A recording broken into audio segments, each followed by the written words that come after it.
And welcome to the Planning and Zoning Board meeting, Commission meeting of February 22nd, 2007. All rise, and George is going to lead us in the Pledge of Allegiance.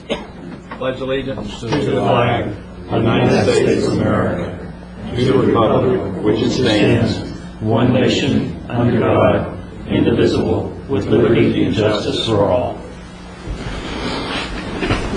Okay. Approval of minutes. Do I have any changes? Motion? So moved. Oh, second. All right. Everybody in favor? Aye. Aye. Like sign for opposed? Okay. We have one item not on consent, and it is quasi-judicial, and we need to have everybody stand and be sworn in that's going to testify in this project. Do you swear on her testimony you're about to give will be the truth, the whole truth, and nothing but the truth? I do. I believe you're up, Steve. Before Stevens gets started, I wanted to just give a little bit of context and background to some of the uses that are allowed in the agricultural zoning districts, and ask Stephen to put a map up on the screen. And the map shows areas that are west of 58th Avenue and east of I-95, outside the urban service area, in areas that are designated and zoned for agricultural that have certain kinds of uses, like the use that that's associated with the application that Stephen's going to present in just a moment. Stan, Yes. this is kind of hard to read. Can you kind of take a red dot or something and point out what you're... Okay. I assume you're talking about the ones that are the little yellow boxes. That's correct. The yellow boxes are pointing to individual sites. And Stephen, I don't know if you can just, at least with the cursor, show Yeah, where that's probably the best thing. where 58th Avenue is, for instance, and State Road 60. Okay, 58th Avenue there, where the cursor is, and then 66th Avenue. Okay, That's State Road 60 left and right there. 66th Avenue there. Okay. And all we really wanted to point out is that, you know, the vast majority of the area of the county is actually outside the urban service area and west of it. And the vast majority of the land area in the county is zoned some type of agricultural. We have A1, A2, and A3 agricultural districts. Those districts have our most significant open space requirements. But there are a lot of uses that are allowed in the agricultural areas. It's not just for agricultural, and there's a lot of different types of agricultural activities that are allowed in the ag districts. It's very low density residential as well. And you also have uses that are allowed in agricultural zoning districts that are associated with large parcels. You have mining operations, there are institutional uses allowed, and there are different types of animal care uses allowed. And what we just wanted to demonstrate with the map, although I'm sorry that you can't see it too well, especially from that distance, is that west of 58th Avenue, there are a number of animal care type of establishments. There are commercial stables, which are allowed by right in the agricultural areas. They don't even require site plan approval, and there are a number of them in this area. There's also a number of commercial kennels, which is what this proposed use is, west of 58th Avenue on different sized parcels. And there's also grooming businesses that are allowed in commercial areas, particularly. We have a couple along State Road 60 west of 58th Avenue. And we also have allow veterinarian clinics in the agricultural zoning districts. Vet clinics and commercial kennels are allowed by administrative permit use. So those have to come before you all, the Planning and Zoning Commission. They require site plan approval to meet our site plan requirements, and they also have special criteria that are associated with them. And what we have found over the years is probably the biggest concern with kennels is noise, the potential for noise. And so the special criteria that Stephen are going to go into and that are in our land development regulations deal with potential noise nuisances by having special setbacks and having operations occur within an enclosed building and then regulating more strictly what's outside of an enclosed building, such as dog runs and that sort of thing. But I did want to point out that I don't know that you all, see these very often, but in cumulative, there are quite a number of them out there in the agricultural area. And I just want to give you all the context of that, and just ask Stephen to go ahead and present this particular application. Thank you. Stephen Dirdorf, Community Development. This presentation is for Top Hat and Tails, a boarding facility. As Stan said, it's an administrative. Speak up, please. Sorry. It's an administrative permit use. The location is off of 66th Avenue between 81st Street and 77th Street. All of the adjoining parcels are zoned A1, as is the subject site. The proposed use is a commercial kennel in agricultural zoning. As I said, it's an administrative permit use. There's regulations as far as scale, duration, or nature to avoid adverse impacts on the surrounding properties. And there's specific LDR criteria that is required for approval. And it also requires Planning and Zoning Commission approval. The zoning classification is A1. The land use designation is AG1, up to 5 units per acre. The minimum lot size required is 200,000 square feet. The existing lot in this case is 337,000 square feet. The area of development that is proposed is 117,676 square feet.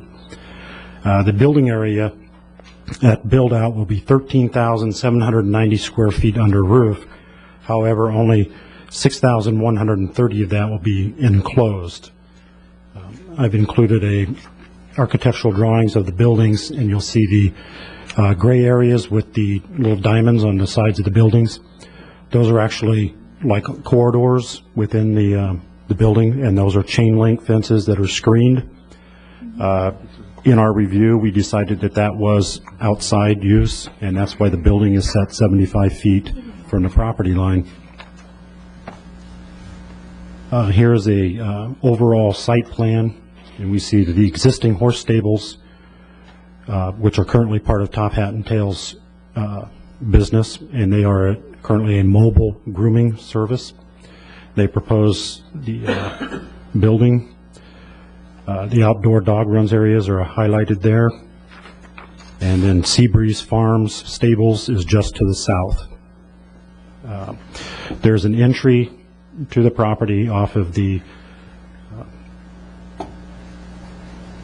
right here, off of 66th Avenue at the Sebastian River Canal.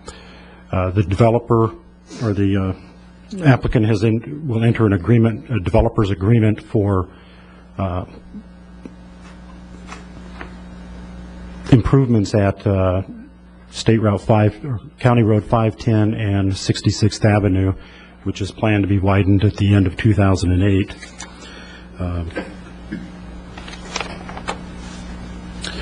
This is the landscape plan for the site. There is a 16-inch existing oak tree that has been, the road entry has been designed to allow that tree to remain. We have 20 new trees on the site and quite a bit of hedge and berms to buffer from adjoining properties. As I said, the outside areas are 75 feet, as is the building, from the adjoining properties. And staff is, condition of this is that no outside activities will occur after 6 p.m. The Sebastian River has been, Sebastian River water people have been in, communicate with us from the beginning on this. There is an easement for this property over their canal right away there, and they will require a permit for this applicant to pave that canal. And any questions? I have a technical issue. I did not read this into the record. Stan, is that a requirement? I think it's a practice. I'm not sure if it's required, just so that everybody knows which application it is. Is it a requirement to read it into the record? No, it isn't. You could just give it to the clerk and make it part of the record. It's up to you whether or not Okay. you want to read it. All right, let's go ahead. I have a question. Go ahead. Your condition is that the kennel, the outdoor not be used, I thought I just heard you say 6 p.m., That is correct. and the papers say daylight hours. Yeah, I was going to ask you about that. Is it 6 p.m. or is it daylight hours, or? We have discussed that, and it's basically 6 p.m. is the end of daylight hours. 6 p.m. is the end of daylight hours. Is there a So time? we're going I to, don't, it we're was going to 6:30 establish tonight, in the that. summertime, it's We're going to establish that as the hour. 6 p.m. What about in the morning? It probably would be good to, as Stephen is suggesting, that we make these specific times. We could follow other timeframes that we have for beginning activities in the morning, such as 7 a.m. would probably be a good one to follow, 7 a.m. to 6 p.m. I think you have some flexibility in setting a condition that has specific hours, but I think that would be. I was just wondering what you were recommending, Stan. I think 7 a.m. to 6 p.m. would be good. Does anybody else up here have any? Stan? Yes, Go ahead. you said that there are a number of these kennels throughout the county outside the urban service area. And if you know, are there many of them that are associated with cattle or horses in proximity to where those kennels are? I know that there's one out there on 74th, and I know there's nothing at all around it. Sure. I'm not sure if, and that those uses can certainly change over time. The type of animals raised next door could change over time. So I'm not aware of where you have existing commercial stables next to these. I'm not aware. There may be. I don't have any specific knowledge on that. Okay. When you put up a tree barrier, is that an effective sound deterrent? No, generally not. It's visual. Sound would be something solid, such as a berm or a solid wall, or certainly a building in this case. Well, it looks as though on the south side, next to Seabreeze, all of the landscaping and everything seems to be up front on the west side and the north side, and there doesn't seem to be any landscaping back there. Is there some type of a deterrent that could be put up on the south side of the kennel that would be a sound deterrent? I think, and again, I don't know how much discretion under the code for administrative permit use that you all have in coming up with conditions, but you're correct. In terms of the landscape plan, I think the landscaping, there are residences to the west on smaller than 5 acre parcels, and that was, I think, the purpose for the buffering along the western side. Obviously, visual buffer again. Those are large shrubs at planting. I think 6 foot at planting.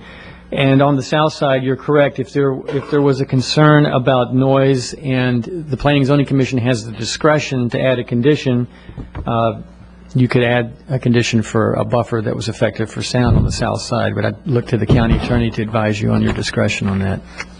Dogs go inside at night. No. 6 p.m. now. Okay. Yes.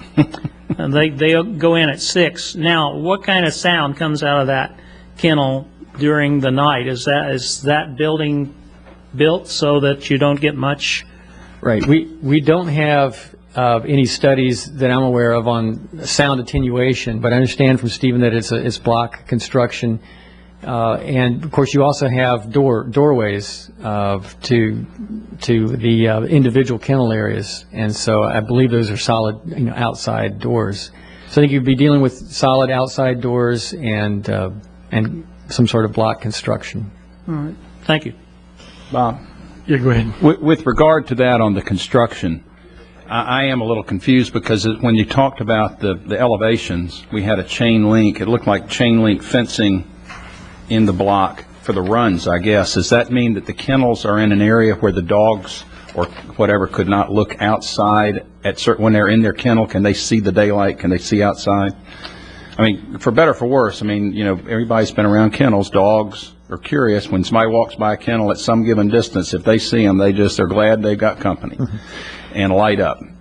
Whereas there is a kennel in town now. There's one on the, people may not realize it, there's one on 40, it's actually 44th and 18th. It's over by Big Lots. I mean, it's a house that's been converted into a kennel, and they have very strict hours on going and coming because the dogs and animals spend a lot of time in resting. I mean, they don't light up like they would in an outdoor kennel. So I'm just wondering if the applicant had thought about the possibility of closing off or making it where the dogs could not see outside, which does stir them up as a possibility. If not, this may be even though I'm very much in favor of the fact that it's an agricultural area, and I think that there's some criteria here that we just have to live with, but I think that a buffer, like he said, may be another thought. I mean, people riding horses, there's going to be activity next door.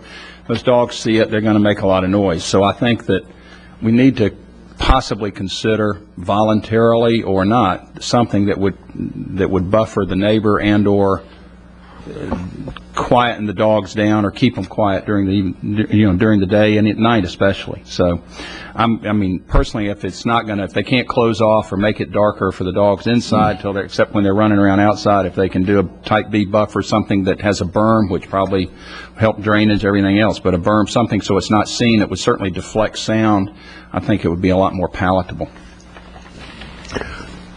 Stan, we have this letter from Ruthie Miko from Seabreeze next door, and she brings up the point about the Sebastian River Water Control District has not issued a permit. Can you address the points in her letter? Sure. In terms of the access, as Stephen was going over this, there's an existing driveway access from 66th Avenue that's partially in the Sebastian River Water Control District right-of-way. In fact, that access road is also a driveway access to the parcel that's immediately to the west of the northwest corner of this overall site. So it's shared access, in other words. And the site plan requirements are such that access will need to be improved. And the Sebastian River Water Control District staff have looked at the site plan. They've indicated that it's doable. It can be done. It can be permitted. But they have not yet issued a permit, and no construction on this project would begin unless and until they got the permit. In other words, site plan release would not happen until they actually obtained the permit. The reason that staff is comfortable recommending approval with the condition that they get the permit is, again, they won't be able to start construction without it. And secondly, the district has indicated that it can be issued, and they have not objected to it. What about the neighboring parcels? Is this same owner to the west, or is this? No, those are separate parcels under separate ownership. Okay. Stan, excuse me, am I out? Oh. It's okay, go ahead. The Seabreeze Farm has a concern about drainage and feels that the elevations created would cause them concern, but the applicant cannot drain onto another property, can they? That's correct. The requirements that the project drainage engineer has to demonstrate that they demonstrate to the satisfaction of our own public works staff, is that they meet our drainage requirements. And you're right, those requirements would take into account effects on the surrounding properties. If there's drainage coming from other properties through the site, that drainage has to be accommodated. And you also cannot create a situation where more drainage is going off of your site because of development onto an adjacent one. I would assume that the project engineer might be here to go into details if you have some questions about the project drainage, though. George. Stan or Bob, we have a letter raising an issue of compatibility because of noise, and I assume we'll hear more about that in the public hearing. If this is approved, going forward, what relief does an adjacent property owner have if the operation becomes offensive or at least in the minds of the adjacent property owner? Is there any remedy at that point, assuming this has been approved? In terms of zoning authority, there may be some other nuisance law that the county attorney could comment on, but essentially whatever requirements the county has in place or conditions in terms of operating conditions, that's what code enforcement could enforce. And so if there are hours of operations or special buffer requirements, that's what the county would be enforcing throughout the life of the project, that those conditions continue to be met. They can't undo a buffer or compromise it. They would have to adhere to the hours of operation if we had that sort of condition. So that we would have to be enforcing just the parameters of the requirements or conditions. So there's really no like rule like decibels at so many feet kind of thing? We do have a nuisance chapter that I'm betting that Mr. Keating is taking a peek at right now, or about to. I'm sure he is. And we do have decibel reading requirements, and they differ from day to night, and they differ by zoning district. Okay. What you probably have in this situation, we've had some experience taking decibel readings of roosters, for instance, from a few years ago. Yeah. And you all may remember that, too. Yes. It's not necessarily the decibel, or to kind of put it in plain language, really kind of the volume. It's the type of noise that it is that can be more of a nuisance than the actual decibel level of it. But yes, there are nuisance and decibel level requirements that apply in the county, and that could be something over and above the site plan review if it came into play. I'm just suggesting that it might not ever really rise to that decibel level. There's also provision that making it unlawful to maintain animals creating any excessive offensive noise, but the provision specifically doesn't apply to property within agricultural zoning districts. So the decibel approach probably wouldn't provide relief for animal noise. You said it doesn't apply, Will, here? Not with respect to animal noises. Not in ag-zoned areas. Weren't the roosters in ag? Yes. I believe they were. The roosters weren't in ag. Initially, they weren't, but we asked them to move, and then they moved to ag, and then they still had a problem out in Fellsmere. Okay. Question. How does a project qualify for an administrative permit? Would you explain what the qualifications are, what enables us to actually grant the permit or not grant the permit? Right. First of all, the application has to go through a staff-level review, and that involves review of a site plan, including elements such as drainage and traffic and buffering and so forth. And we have to confirm what the use is and that use is allowed in the zoning district. In this case, it's an administrative permit use, which means they have to meet the site criteria for drainage, for access, for landscaping and such. And then there are specific criteria that have to be met for this particular use. And so there are some special setbacks that apply. And there is the ability to address the noise concerns or issues, such as having the animals, housed at night in an enclosed building, and having special setbacks for in this case, dog run areas, and having special setbacks for those. And so there are special criteria as well as site plan criteria that apply. And I think the county attorney could advise you what discretion you may have in terms of setting conditions. But I believe if the conditions are met and the site plan requirements are met, that approval has to be granted. But I'll let the attorney advise you on that. Well, the staff report in discussing the criteria specifically states from the ordinance, conditions may be imposed to ensure adequate mitigation or attenuation of noise impacts. So I think you can address that, and it's contemplated that you will with respect to kennels. Is compatibility one of the requirements for granting administrative permit? Compatibility with the neighboring residents?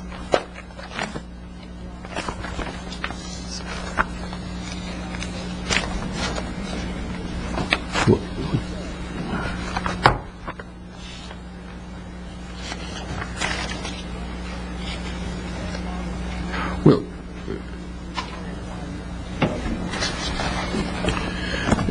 it doesn't specifically mention that as it does in the special exceptions section, where there are specific provisions and findings required of compatibility. What was your question? What are the specific requirements for granting an administrative permit? Normally there's a list. It has to be compatible with surrounding areas, and there's... Well, it's what the staff quotes here on page 3, Will, would suggest that you've got to be satisfied that there'll be noise will be mitigated so that there's not an adverse impact. And that seems to be a requirement. So conditions may be imposed to ensure adequate mitigation. Well, that assumes that there can be adequate mitigation.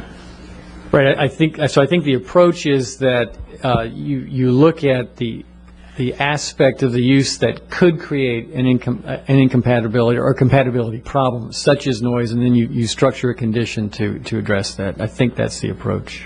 Why is a special use permit needed here? Is if you just wanted to run cattle, you'd have to have a special use permit? No, you would not. That's right, and you're right. What's triggering the special use? The commercial kennel use that's proposed. Actually, let me take a stab at answering this.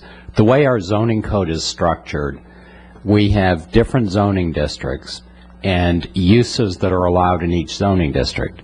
And uses are characterized by how they're allowed. We have permitted uses, we have administrative permit uses, and we have special exception uses. The permitted uses are allowed by right, such as livestock raising, farming. Those are the types of permitted uses that are allowed in the agricultural districts. And in this agricultural district, residential up to 1 unit per 5 acres is allowed. Then we have two types of conditional uses, and those are administrative permit use and special exception use. And really the differentiation is that administrative permit uses are uses that are generally compatible, generally fit in a zoning district, but may need some additional separation requirements or criteria. Special exception uses are uses that might not be appropriate in a zoning district, but if appropriately cited and conditioned, may work. In the case of both types of conditional uses, administrative permit and special exception, we have specific regulations that are associated with those uses that are designed to make them fit in the zoning district. And I think there's a little more of an assumption that the administrative permit uses should easily be met if the criteria, special use criteria, are applied. There's a little less of that expectation with the special exception uses, and I think maybe a little more flexibility with special exception uses to apply more criteria. I think one thing that's important to note here, and we're dealing with this more and more, is as more people go outside the urban service area, we're finding more and more land use conflicts. We had it with the roosters, we've got it with mining operations, we have it with citrus sometimes, other farming operations, and that's one of the problems that you have when you have residential uses go outside the urban service area, because outside the urban service area is where you expect these uses. You know, if this were a chicken farm, there'd be roosters crowing at 4 in the morning or 3 in the morning, and with some of the uses, there might not be good smells, there might be noise and dust and a lot of other things, and that's what's expected outside the urban service area. You're dealing with this as an administrative permit use, not a special exception use, the way I read this. That's correct. That's the way the code treats it. Okay, do we have any other questions of staff? I'm not of staff, if the applicant, I had some questions of the applicant. All right. I think what I'll do is have the applicant come up, and then after that, I'm going to open up the for comments from the public.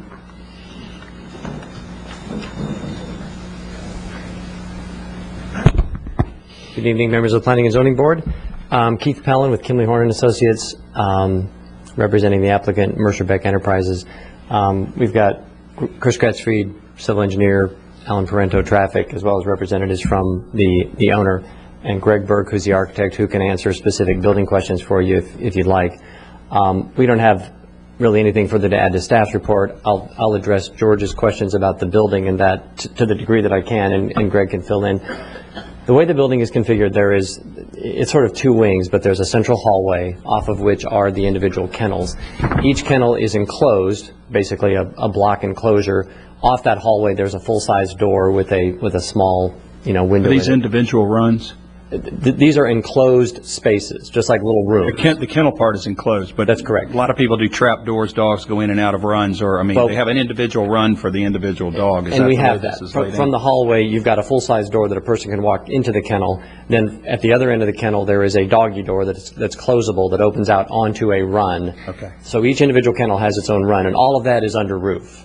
Okay, so that's what you see there.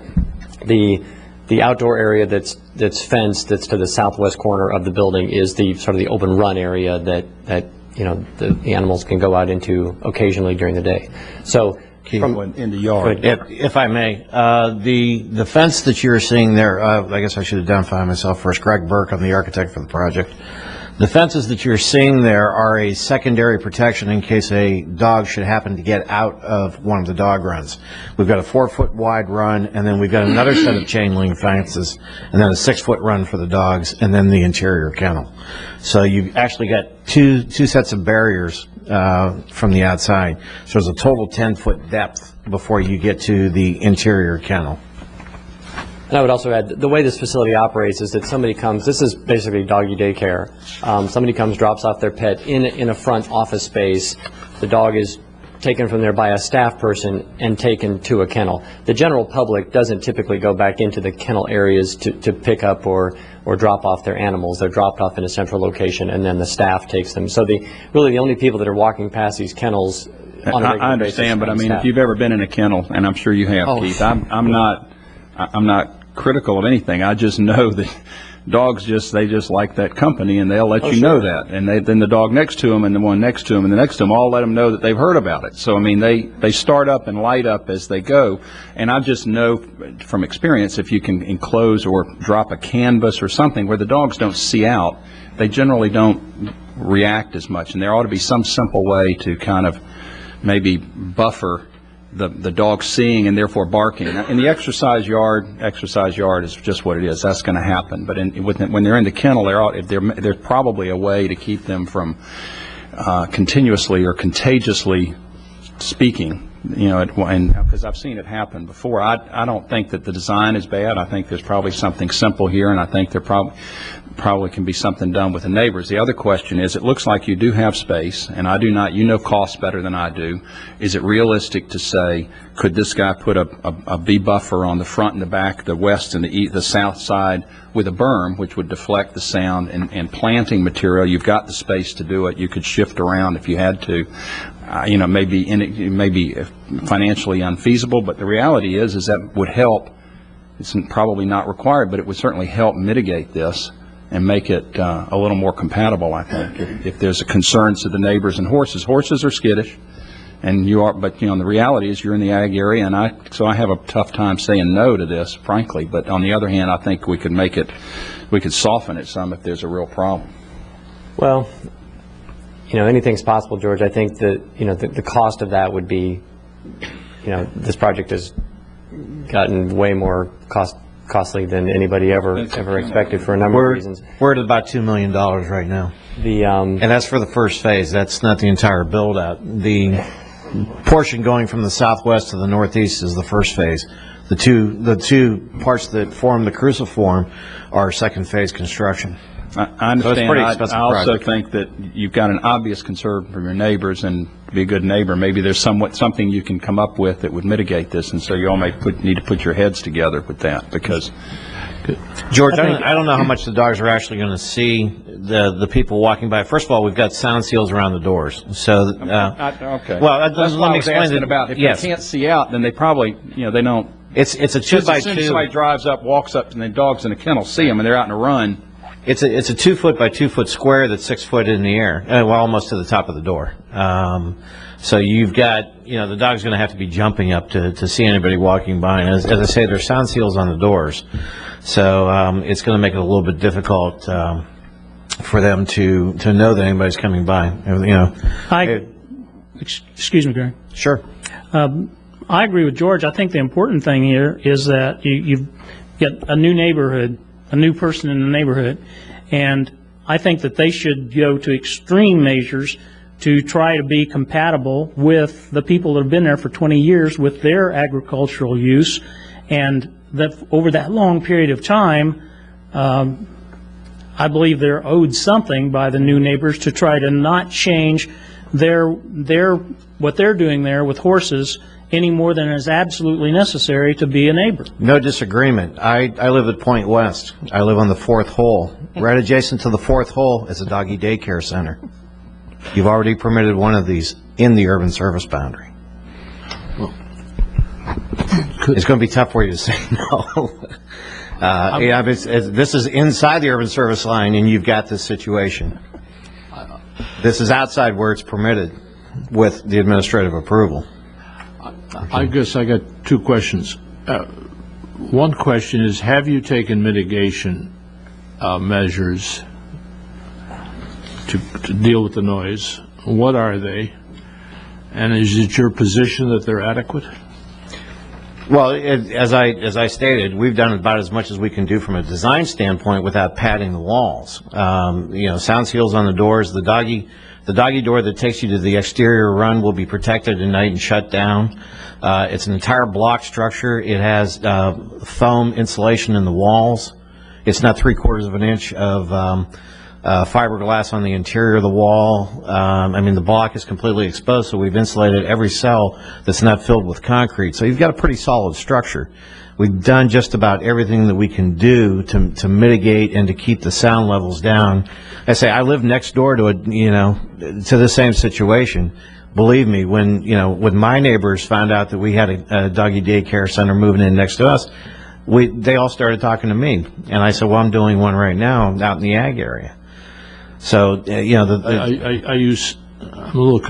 talking about the inside now. Right.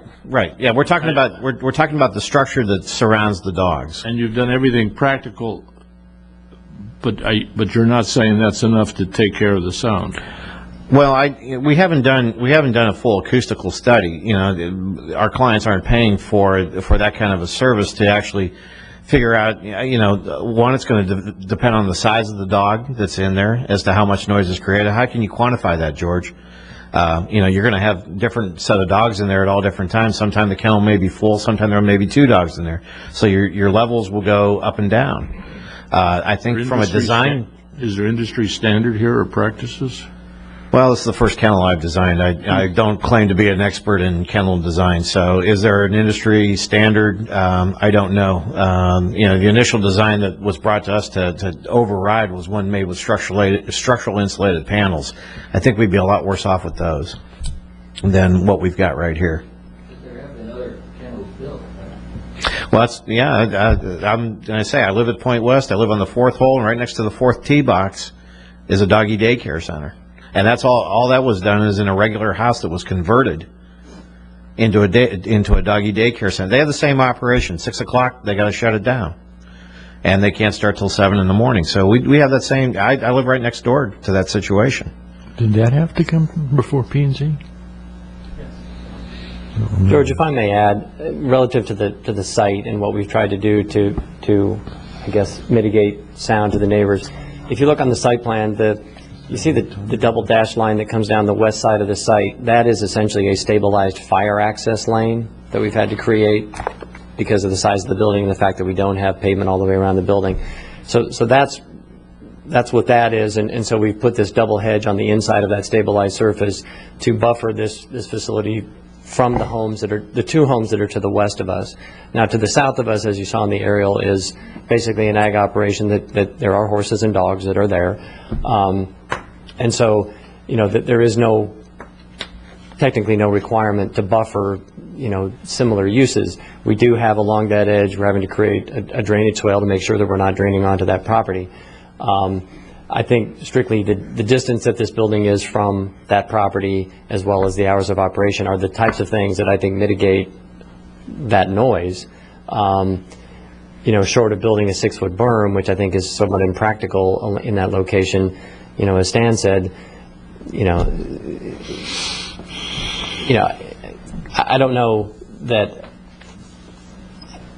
I don't know how much noise is going to be generated but I think we've done what we can and what the code has required us to do to mitigate for those potential impacts. And I think if we were looking at a subdivision to the south of us, it'd be a whole different situation. But we have an ag operation that is very similar to what we have immediately adjacent. So We would defer to you for any recommendations on that, but I would hope that we've done what we need to do to make it work. What kind of is there any, you say there's no landscaping at all planned on like the south side? I see some trees. Is that on the neighbor's property? There is yeah, those are on the neighbor's property. We've basically had to create a perimeter swale that kind of runs around the outside of the area that we're developing to accommodate drainage. And you can see that, the retention area is huge. I just don't think some kind of a berm with plants would be that expensive or difficult. It's not required. I understand that. Well, George, I'm not sure it's not required if that's what's needed to mitigate the noise to an adequate level. I think that's an issue. Yep.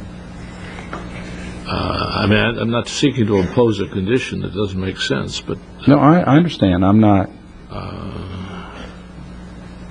Okay. Do we have any more questions? I have one question. Are there windows in the kennel area? No, just the only window is in the door that a person could walk into the kennel from the inside hallway. Right. Other than that, there are no windows.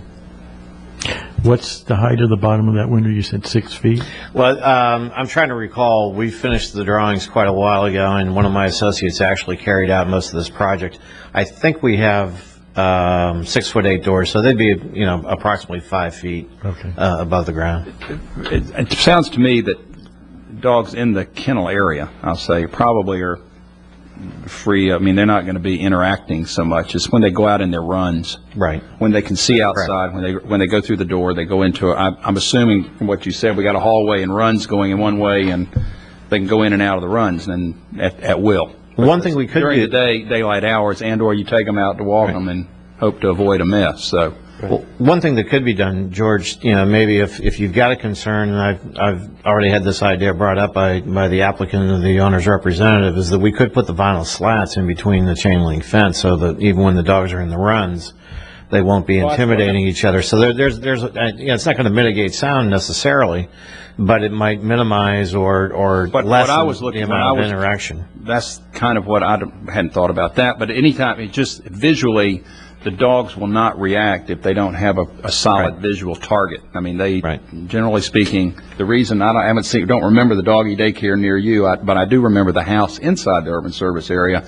They've got rooms built for big dogs, small dogs, and whatever, and they stay fairly quiet because the dogs don't interact with individuals except whoever's in there with them, and they come and go. They have very strict. They're only from like 7 to 9. You go in, and 5 to 6 you can pull them out. You can't walk. Nobody's coming and going otherwise. So, I mean, there are ways to make this work. You're right, and that probably would help. Yeah, I think the vinyl slats. I mean, we're not talking a tremendous amount of money to do that with the number of kennels that are here, and even in the first phase, it'll still be a nice little chunk of change. But I think it's a way to fairly easily help to mitigate the interaction between the dogs. All right. Anybody else? So you have,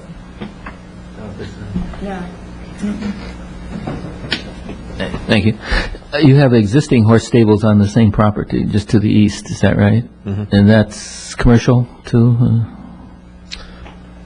And then if you have a field on the other side of that, which I wasn't clear what that was.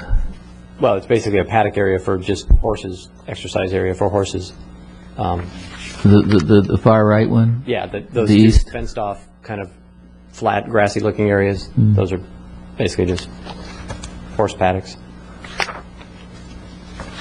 And that's going to continue on? And the access into there is this the road that you have coming into the... No, well, actually, you can see right now on the aerial, you see that sort of lighter line that kind of runs through the middle of the building and then ends up in front of the two barns. That's the existing. It's just a dirt, trail that goes into this operation. I mean, this is not a heavy trafficked area. I mean, so the plan is that we would pave the driveway up to the building and where you see the parking spaces, and then beyond that, it just becomes, a dirt road that they'll drive down to the barns on. There's no need to pave it. So, yeah, the barns and the horse operation will continue to. And the Humane Society is east of that. Is that correct? South and east, yes. South and east. South and east, yes. South and west. And so that's where the gopher tortoises are. approximately, to the east. Yeah, they're off, between 58th and, you're right, between 58th and 66th. Right. So, yeah, I guess the dogs won't bother the gopher tortoises. Well, and the dogs aren't free to run anywhere. I say we've got a double fence on that perimeter so that They're hard to fetch. I'm just saying, I think it's the tortoises aren't going to be too concerned. I don't think so. Okay, any other questions of the applicant? I have one question. The property immediately to the east, there's a north-south yellow line that says limit of development. The property to the east, that is not owned by the applicant? It's owned by the applicant, yeah. That yellow line that runs down the middle to the east of the septic tank, it's sort of an arbitrary line that we had to define as our area of development in order to calculate drainage and open space and all those kinds of things. But yes, everything to the east of that, the two barns and the horse paddock area, this whole long strip is owned by the applicant. Okay, and is the applicant going to continue to have the commercial stable operation for horses? Yes. As far as we know, yeah. Thank you. Thank Any you. other questions? Thank you. All right, what we'll do is open this up for public comment. Does anybody wish to speak? Go ahead. You should state your... one at a time. One at a time. Well, all of us are involved. Everybody. I know, I own the here. driveway. Okay. He has the driveway. I'm Ruth Miko. I own the property south Okay. of the applicant. Can you give us your... I have nothing against them. They're very nice people. On the other hand, I have a big exception to having... Can you give us your address, please? 7810 66th Avenue, Okay. Seabreeze Farm. And I've been here 30 years, give or take, in the same place, doing horses and cows. Pardon me? This is being recorded, so you need okay. to... Is that on? I don't know. Okay. And been there 30 years, doing horses and cattle. Give lessons, breed horses, breed cows. I do not breed dogs, although I have 2 dogs for protection as well as companionship. As a person who has an ag land, who has been paying for drainage, who has been paying for agricultural use, I have a big exception having a 90-dog kennel, which I understand that's what they want to put in, 90 dogs, and 40 cats, or give or take. I hear the Humane Society dogs all night long. I hear the dogs that are down the road from me that also has a kennel all night long. And I don't want to hear my next-door neighbor's dogs all night long. There is no way you can stop them. My dogs bark periodically, and that's just the way dogs do. And aside from having the noise, if I decided to sell my property and split it up for 2 homes, as opposed to having a single 10-foot or 10-acre lot, it would be impossible for me to sell my property for a homeowner who has a big dog kennel right next to it. Nobody in their right mind would buy it, or especially not pay for it, and that is extremely big exception for me also. I'm not young. I cannot start over again. I mean, it would be very difficult. I'm going to be 60 in a very short period of time, and I don't want to have to start over again. And in order for me to give lessons to 9 and 10-year-old kids, if those dogs bark and spook one of my horses and one of the children are hurt, that's a big liability for me, and I don't want to have that either. Or any of the people who rent horses from me, or not rent horses, but have horses boarded there. That would be a big exception. I've been there 30 years. I've only had 2 accidents in the whole time I've been there, and I don't want any more than that. And I would like my next-door neighbors to talk also, because they do not want the same thing either. I have a whole list of the neighbors who have signed this little petition that, well, it's not a petition, but this little letter that I had sent you, if you would like to see it. Why don't you give it to Terry there, and we'll just have it entered into the record. And so anyway, that is how I feel about it. I don't have any exception to them doing the horse business. I don't have an exception for what they're doing at this moment in time. It's what I do, and I would like to keep it ag. I do not want to have a business that is un-ag next to me, because that does open it up to other businesses that are un-ag. And if that's the way we're going to go, you might as well go ahead and rezone it to a business district, because that's exactly what you're doing to the property, as opposed to having a one home per 5 acres. You're having a business per 5 acres outside of an ag business. We're not raising trees that don't cause any problem. They don't bark at night. They're quite quiet, and I love to see them. And I would be happy if they want to put trees on there. That would tickle me to death. But I do not particularly want to have any other dogs. And Excuse me. yes, I'm sorry. Where is your horse operation? Right next door on the south side. South side. To the left? The and whole to 10 the right? acres that you see on the south side of their property. Running from East and west, The entire area. the entire area. Thank you. Thank you very much. Me? Yes, I like absolutely. this stuff, you know that. That's all right. I'm a foolish person. I just live there. I own the house that's down in front where the driveway is. Say it again. The house is down in front of their property where the driveway is. Okay. That's me. You need to state your name and address. My name is John Maroney, 7880 66th Avenue. John, what's your last name? Maroney. Could we see a light where the gentleman's house is? I mean, it's, Right down there at the end of the driveway. well, Just do it on the, with the mouse on that. stand there with the others. Okay. That me.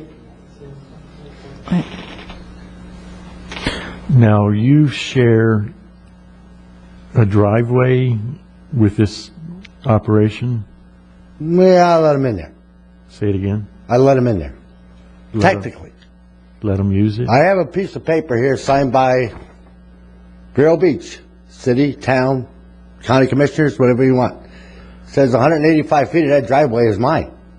Even though Sebastian River Water Control took it away, 185 feet of that driveway is mine. Okay.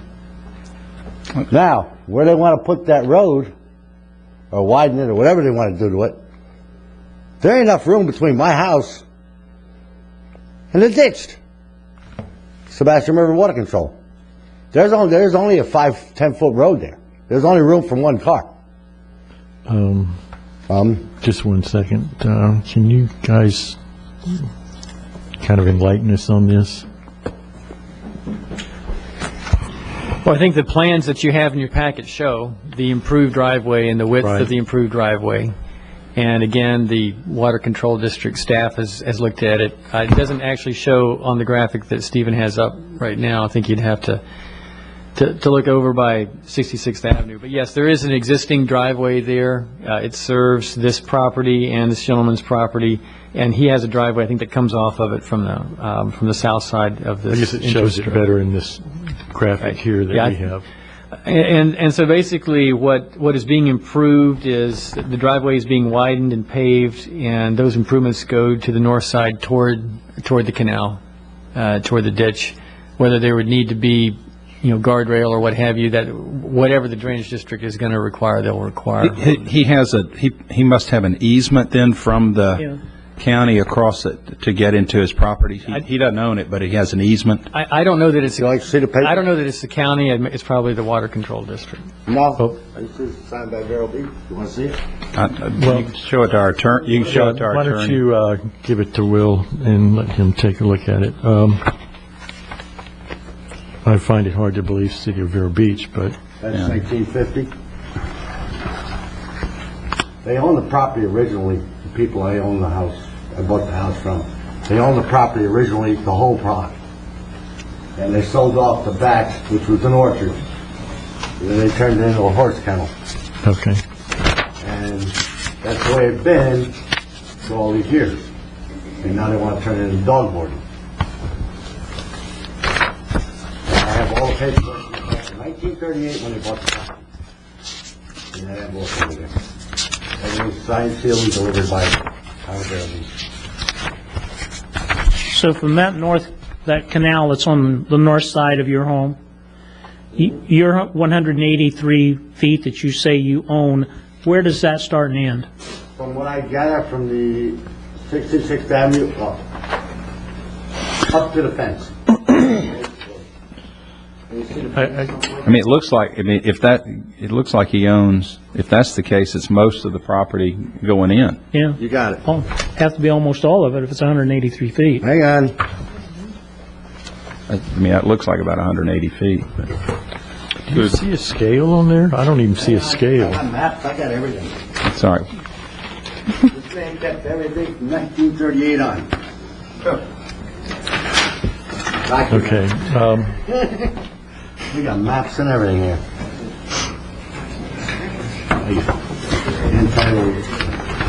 Well, Go for it, Bob. I got another map here. 183 feet, the width of it, if you've got a 1420 for a 5-acre lot. Right. 180. Mr. Chairman? Just one second. Yes. I just say, with the site plan application is survey information and easement information provided by the applicant. I don't know if the applicant wants to explain that or go into this. We actually went into this at the technical review committee meeting, and the gentleman was there to talk about easement and access issues. And I think the applicant can state and show that they have access rights and that what they really need is a permit from the water control district to do the improvement that they show. All right, so what you're saying is this is, if indeed this, I don't even know how to pronounce your last name, Maroney? Maroney, okay. This is going to be a civil issue if indeed. Well, is that correct? What I'm saying is the applicant has, right. Okay. Why don't we do this, Keith? Why don't you hang on a sec? Why don't we put this on the OMO so that you can see the easement and the survey That would be good.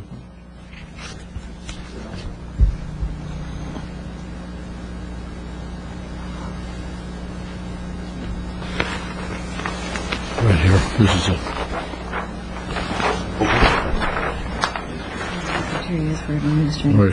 Right here, well, this is the main one here, but.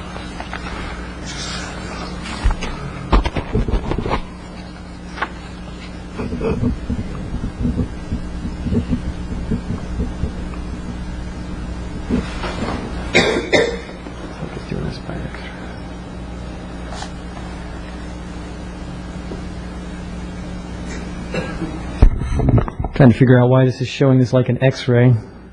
Don't think we want that. And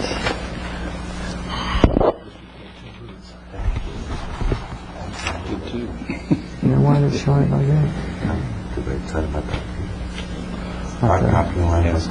Problems, I didn't even bother to call.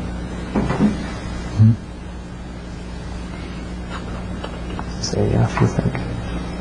Well, while they're getting that straightened out, what I've got here is a contract for sale of property, which, at least the first page of it, and it contains a description of the property being sold, and the property was sold together with an easement for ingress and egress across the north 15 feet. So this really isn't, this is the agreement for sale of the property. It's not the recorded deed, but it evidences an intent that the conveyance is going to include an easement over the north 15 feet of Department is on the way. the seller's property. Will? We had something similar to this on, remember, on 110th Street. I can't hear you, Bob. We had something similar to this on 110th Street in Sebastian, if you'll remember. Right. And I think what we need to do is go on And if there's indeed a civil issue here, that needs to be taken care of civilly. So. It's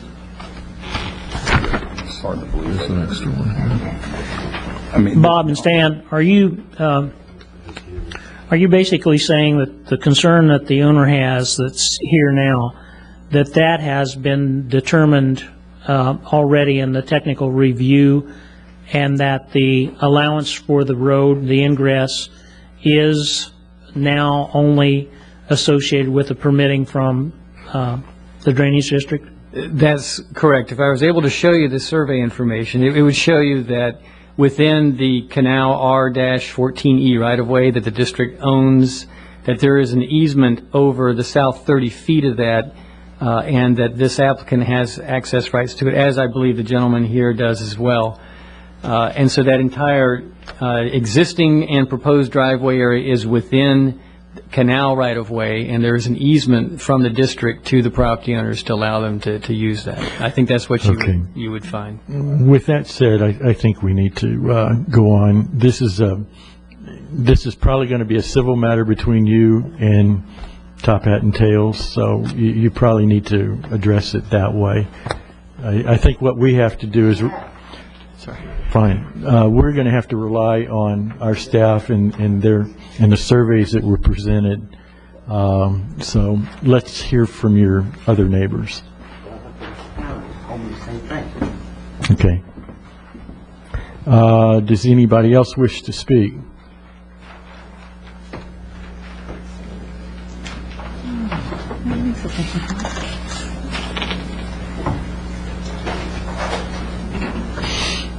And you need to state your name and address for the record, please. I'm Sherry Hatfield, and I live at 6760 73rd Street. I'm Baba Hatfield, her husband, same address. Okay. We have lived there for 18 years, I believe. We've had a very nice, quiet, peaceful existence. We've had horses on our property. We've had dogs, one dog at a time, 2 cats at a time, and it's been very nice, peaceful. We enjoy this time of year, our windows open, and able to enjoy the cool breezes, but all that changed about a year ago because Vero Beach Pet Sitters moved in beside of us. Vero Beach Pet Sitters. And they let us know that they had every right from the county to be there, even though we endured dogs barking before 6 o'clock or before 7 o'clock in the morning, and definitely after 6 o'clock at night, as I have heard here tonight.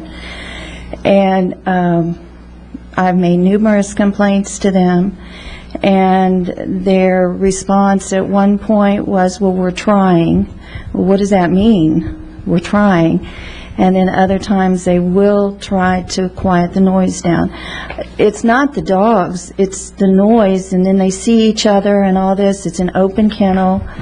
I don't know how far it is from our property or our home, but it's fairly close. Which home are you on?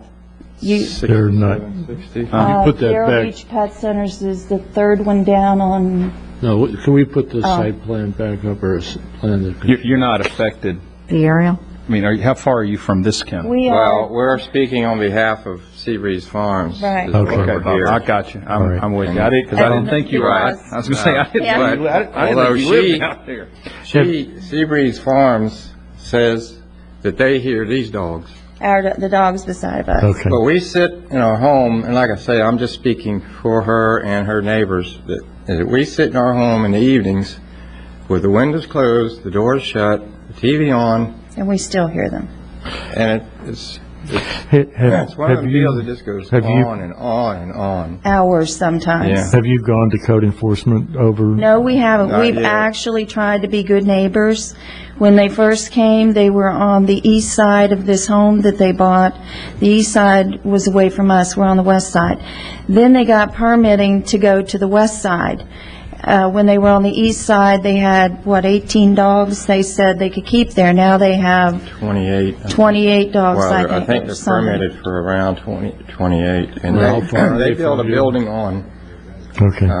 Extension after they on, bought, and it's strictly for dogs. But you can still hear dogs in these Barking. buildings. Exactly, and then they have an open kennel, which didn't sound like theirs would be quite the same, but it is open. They did not put any trees in. All that's there is existing trees that were already there. I mean, it's loud. It is so annoying at times, and we've lived there, and we're the quiet people. I think we all understand that. I mean, George has addressed that numerous times. Right. I will certainly say Right on that track. I have dogs, and my neighbors sometimes complain to me as well, so. But it's changed our life. I'll tell you. And something that Ruthie brought out is, if we wanted to sell our property, Yeah, we're stuck now. Because who wants to move in beside of someone with barking dogs? 28 barking dogs. And at Christmas, they were filled up, too. We heard every one of them. I think we have the message. Okay, thank you. Thank you. Thank you. Cold in here?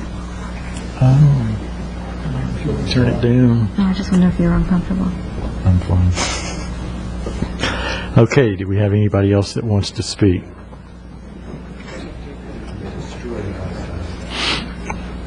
Please state your name and address. Yes, I'm Karen Maroney. I live on 7880 66th Avenue. Okay. My question is regarding the driveway. I'm very confused. I mean, the driveway as it is right now, it's a dirt driveway coming in. Now, how much of that, where are you going to be widening it? Towards my swimming pool or towards the canal? Oh, my God. Towards the north, towards the canal. Toward the canal. Towards the canal. You're not coming up towards my pool or my yard. Right. In other words, it's going to be widened. It's going to be widened to the north, and they're going to work around that tree that's pretty close. That's between your pool area and the existing driveway, to make sure they don't harm that tree or come too close to that tree with the widening. Yeah, I think you have a natural barrier there and a good friend in that oak tree. So then I'm going to lose that patch of that lawn area where the oak tree is standing? No.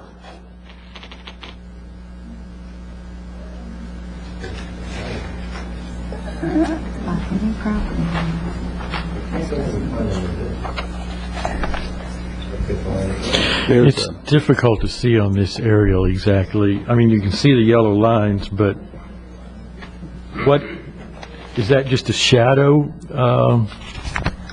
from that oak tree? Is that what we're seeing? Yes, on the color aerial. If you want to go back to that, Stephen. It's probably, I guess I'll do it on this one since you all look at. This is up in this area here. This is the house that I believe the Maronis live in, and there is a pool area to the north side of it. And what you're seeing, there is a shadow line. Obviously, the sun casting a shadow to the north. Okay. You've got trees and canopy along there that's showing up on the. It doesn't look shadow like the road's going to be it's going to be where it is or to the north. It doesn't look like it's coming south at all. The picture. That's my reading of it. I have a question of was it Miss Meeks? Is she the secret? Right, Ruthie Miko. Yeah, Miko. Excuse me, can I ask you a question, please? Absolutely. Be more than happy.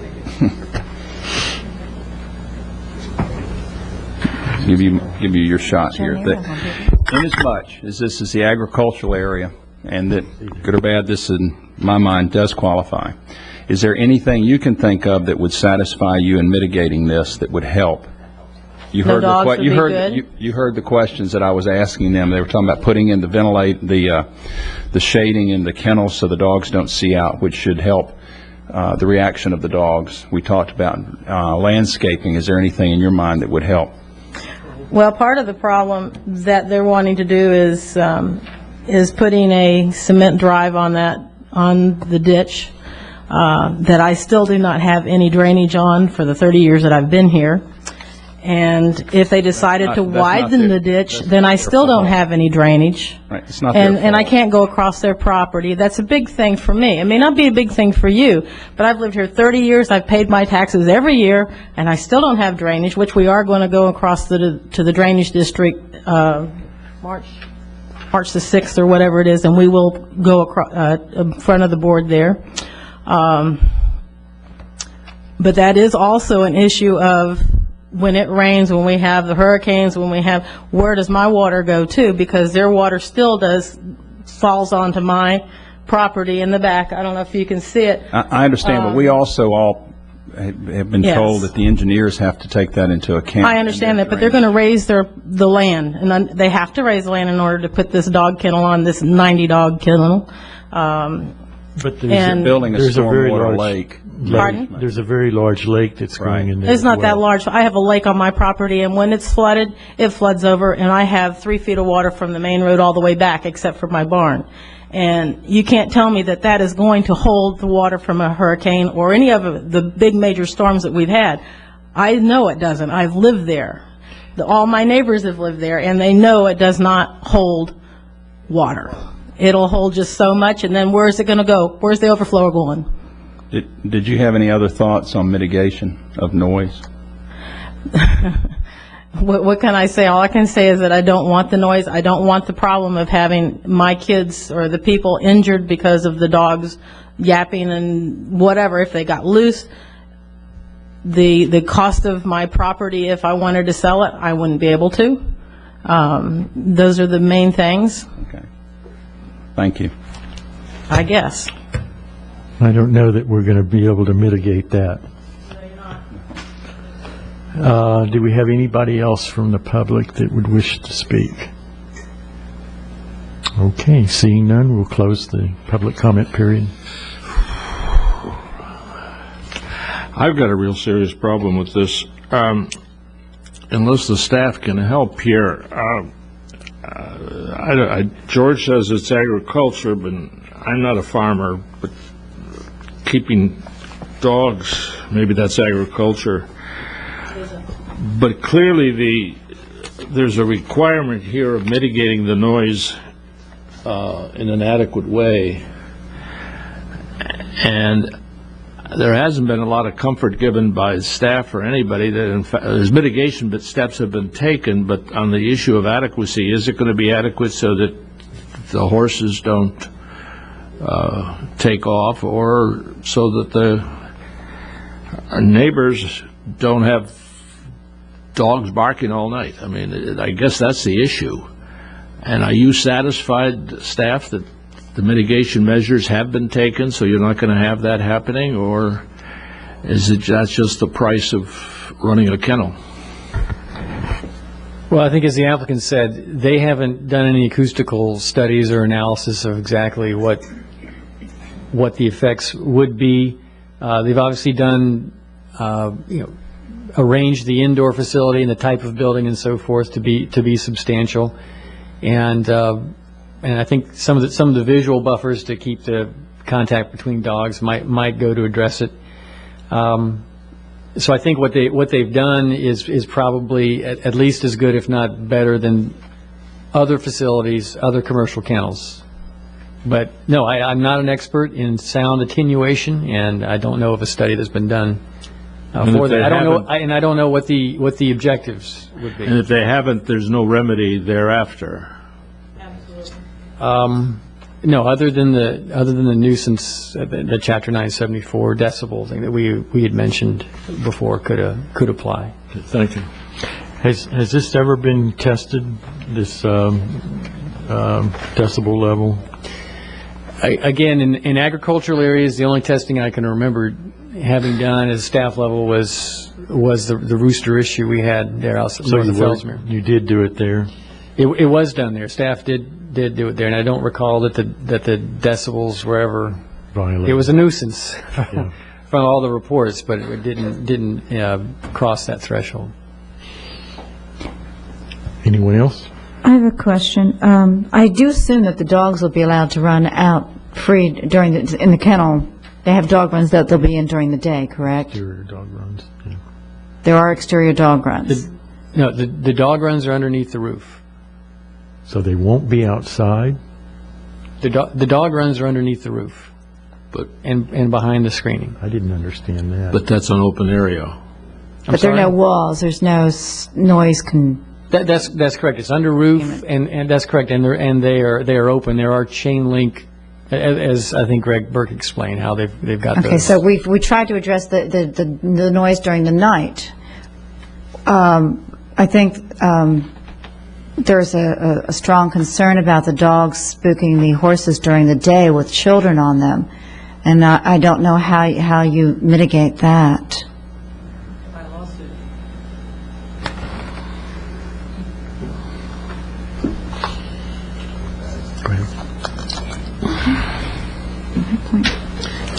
Is it true they're going to have 90 dogs there and 40 cats? They have a number. That's the size of it? Is that?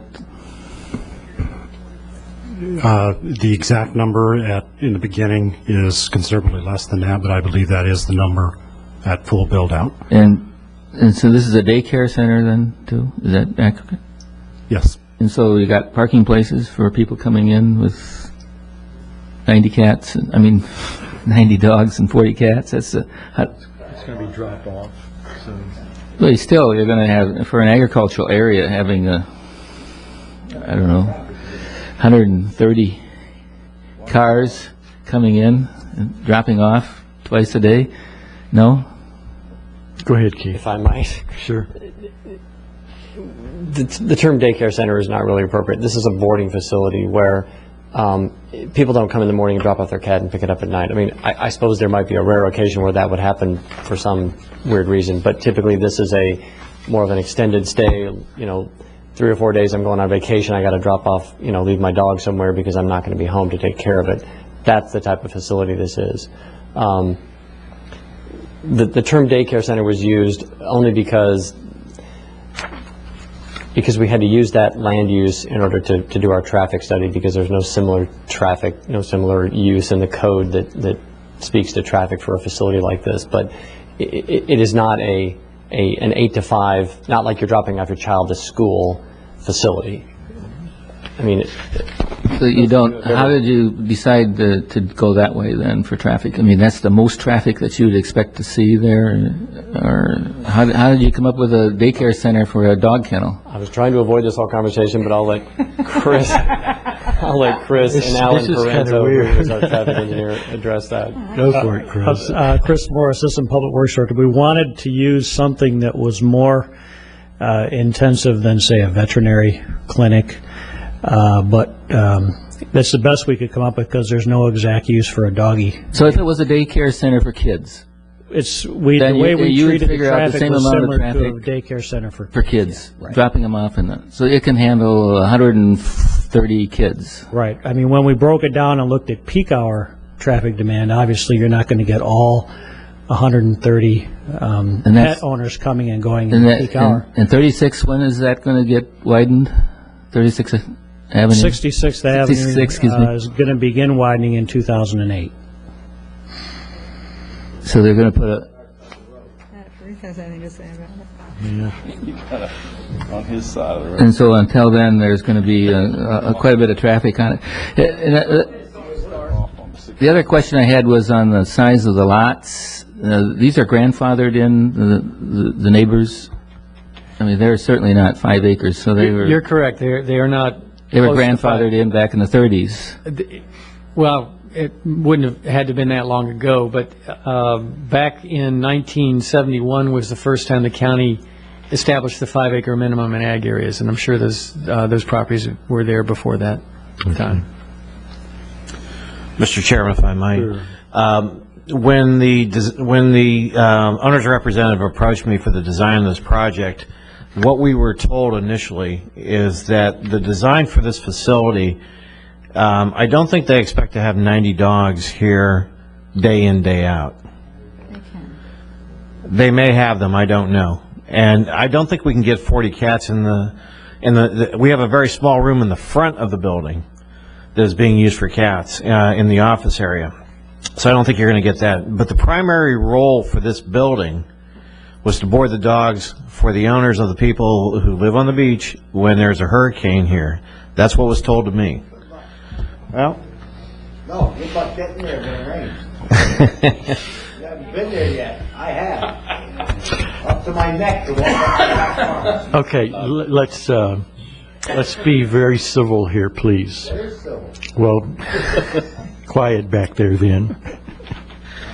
That was the request from the owners for us in designing this. So we and part of the design with the insulation, the roof is also insulated too. So we're trying to get a tightly concealed box for boarding the dogs during the storms. That was the primary reason. Now, is it going to be used on a day-to-day basis for boarding? Yes, but I don't know what kind of a capacity you're going to get out of that.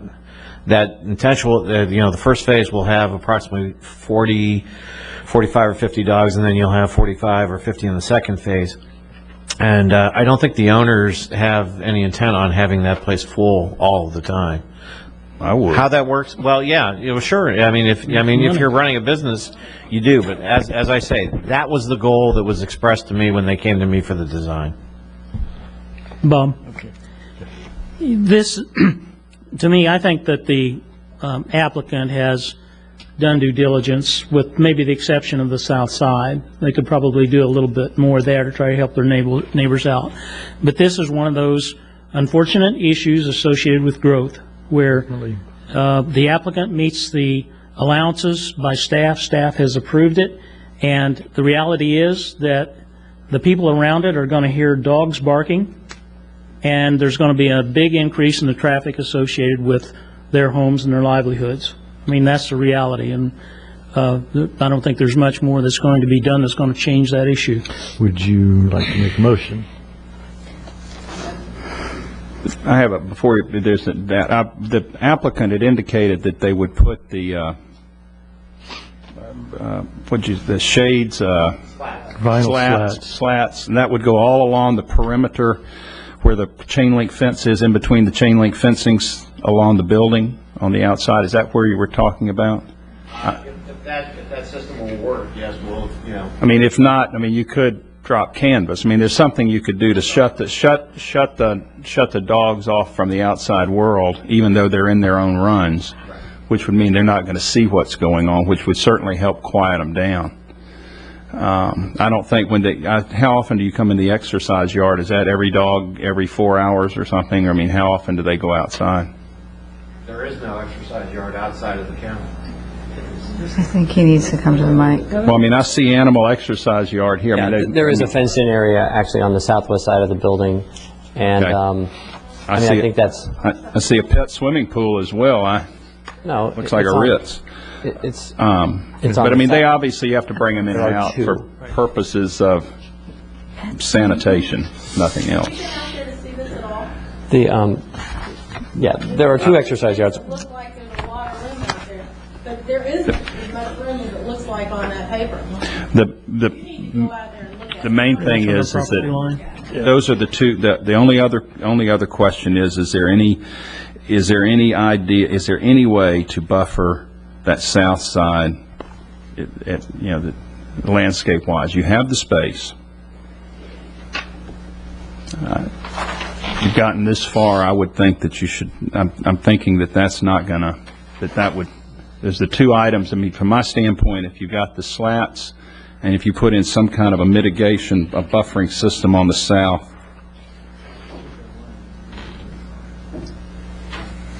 you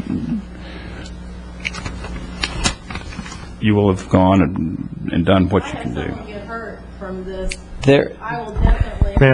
Ma'am, wait a minute. Let us go through this, okay? Well, what you see here is we're creating this perimeter swale to assist in the drainage, and stuff. You see that? I see. I mean, there are a couple things we could do. One would be to extend the double hedge across the south side of the building up, kind of where it is along the fire access. Is that okay, I'm looking at the wrong drawing. Hang on a second. Okay, so you could almost go back to your past the septic tank with if that would help. Fairly substantial hedge. I mean, certainly it's visual. How wide is that? mean, is that, I mean, what, is that a 3 foot and, or is that 6 feet? It's probably more like 10 or 12 feet between the dash line, which is the stabilized surface for the fire But access. the height, the planned height. Oh, the planned height. If you put in a 6 foot, if we make that a 6 foot. I think it's a 6, is it? It's a 6 foot buffer? Oh, okay, well, then that makes a lot of difference. It'll help quite a bit to come back there if you're maintaining a 6 foot buffer instead of out on the south side, you mean? Okay. Yeah. And you'd be willing to do that? I think we would, yes. Okay, thank you. I mean, I agree, there's no question. I mean, I agree with Greg, and this is one of those things that you probably you're right, that maybe you don't want as a neighbor, but on the other hand, I'm not sure where else you put it. I mean, that's your dilemma. And so I ask about mitigation, and we'll try and soften this as best you can. It is an ag area, and there are a lot of things that, some things in ag are not the finest things in the world. I can think of a lot worse things in the kennel, but people say, oh, it's commercial, therefore it's not ag, everything. But I don't necessarily agree with that. So our purpose is to mitigate this as best we can under the circumstances, and nobody certainly wants anyone to get hurt, and nobody wants any change in the area they're in. But I agree with Greg. I think this is just the offshoot of the road. Okay. Somebody want to make a motion? We have, as I see it, we've got three. The negative motion. Okay, well, that's up to you, but let me just read this, what I have written down here. We've got the hedge that George has extracted, the vinyl slats, which I'm not sure are needed now. If this hedge is going to cover the entire chain link fence, is that correct?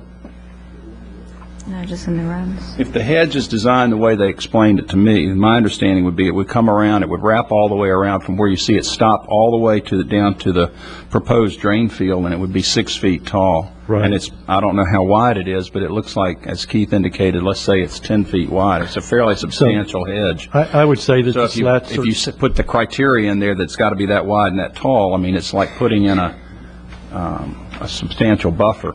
Right. My problem is we're noise engineering, and I don't think any of us are noise engineers.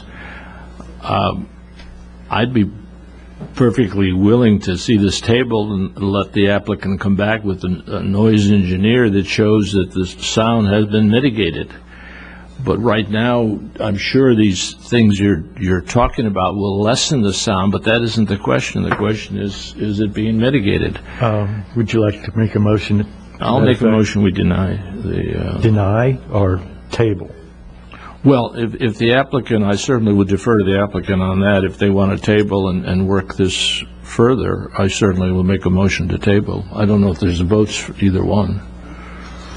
I hear what you're saying about a noise study, and in my mind I'm going, okay, how does that happen? I mean, I'm not sure if we can write a methodology that's going to satisfy anybody relative to noise. I mean, you'd have to find a similar facility in a very similar piece of property. I mean, sure, you can go do decibel counts adjacent to other facilities, but time of day, number of dogs, characteristics. Well, a denial will give you the right to go up to It's not a right we necessarily want, George. And whereas a table you go back and see if you can work through this. The right of appeal, your 5 commissioners, they've been known twice last time they overruled us. I mean, let the chips fall where they may, but if it's going to be tabled or denied based on us providing you a noise study, I don't know how we could ever realistically and honestly put together anything that's going to help. I mean, I just don't know how you produce something like that. I'll move to deny. Okay, we have a motion to deny and a second on the floor. All in favor? Discussion. Okay. Under the criteria for commercial kennels, it does say that conditions may be imposed to ensure adequate mitigation or attenuation of noise impacts. And I really don't think there are any conditions that can mitigate the noise impacts. I'm not sure if approving kennels having an administrative permit was meant to be such a large commercial operation. So I agree with the motion to deny, and I just wanted to make that statement in case anybody had any questions, if there was anything in the administrative permit rules that made a statement as to this. So. Any other discussion? Okay, all in favor? Aye. Aye. Aye. Yeah, all opposed? Nay. Aye. Aye. Okay, it's denied. Under, That was not easy, but I don't think it belongs here. Mr. Chairman, we need some help as to how we should amend these criteria. Make it a 'Cause, I mean, special it is- exception. Can we, But that doesn't, it still doesn't get to, can what are you we looking bring for? that up later under planning matters? Yeah. Okay, There must be some. next We're going to discuss item. under Commissioners' matters. Discuss under Commissioners' matters. Excuse me, I understand. hello? Bob, Yeah. would there be any possibility we could discuss what Bob's talking about before we go on, so that it's fresh in our minds? I think that- Sure, but I think that's a major issue here. I agree with you, but the reason that I'm pushing this forward is because we got a lot of discussion on the I think on the landscape ordinance. Okay. What did Greg want? Greg wants to discuss it right now. What is the feeling of this board? What was the question? I'm sorry. He wants to discuss what Bob brought up just now, Which is? the criteria. We need some help on what criteria kennels should meet, because it's not fair for applicants to come in and try to meet our criteria and go through the process and spend tens of thousands of dollars and get to this point. If they need to be on 200 acres and no one within a mile of them, I mean, that's the stuff we need to know. We need to set the criteria. Bob, it says adequate mitigation of noise. Exactly, and what is adequate You mitigation? take a look at the neighbors around, and it cannot be disruptive to the neighbors. Right, but you see, it's also, kennels are also allowed in the CH district and the CG district, which is generally closer to residential. When you get out in the urban service area, the expectation is you're going to have noise, whether it's from cows or horses or chickens or roosters or machinery that is in groves, or whether it's a mining operation. You know, the issue is, and we need to know, where are you going to put these? Maybe they'll appeal it, Bob, but this is a business, and they're putting a business, maybe it's the number of dogs, maybe it's the proximity, maybe if it was on 200 acres, you could bury it. But certainly the writers of this LDR recognize this was an issue. Yeah, I think it's fairly clear. I mean, if you look at the last sentence of point 1 on page 3 that you all put there, it's pretty clear that, you know, there needs to be some adequate mitigation. But you didn't put conditions on it. You denied it. So, I mean, I'm I'm asking. Well, I think the main reason it was denied was because we felt that that was what they wanted. I agree. I mean, I'm not going to, this thing is always tough with kennels. It's like everything else. But I think that it's fair that if you want to deny something, I mean, at some point we need to space out or figure out why it is that it was done. Because, I mean, we had public hearing tonight from the Hatfields that live quite a ways away. They say they could hear the dogs. They were there because they were warning them that they had the problem being in proximity. It's like telephone towers. You can see them from a long way. I mean, they're criteria you need to at least think about because, I mean, it is somewhat judgmental.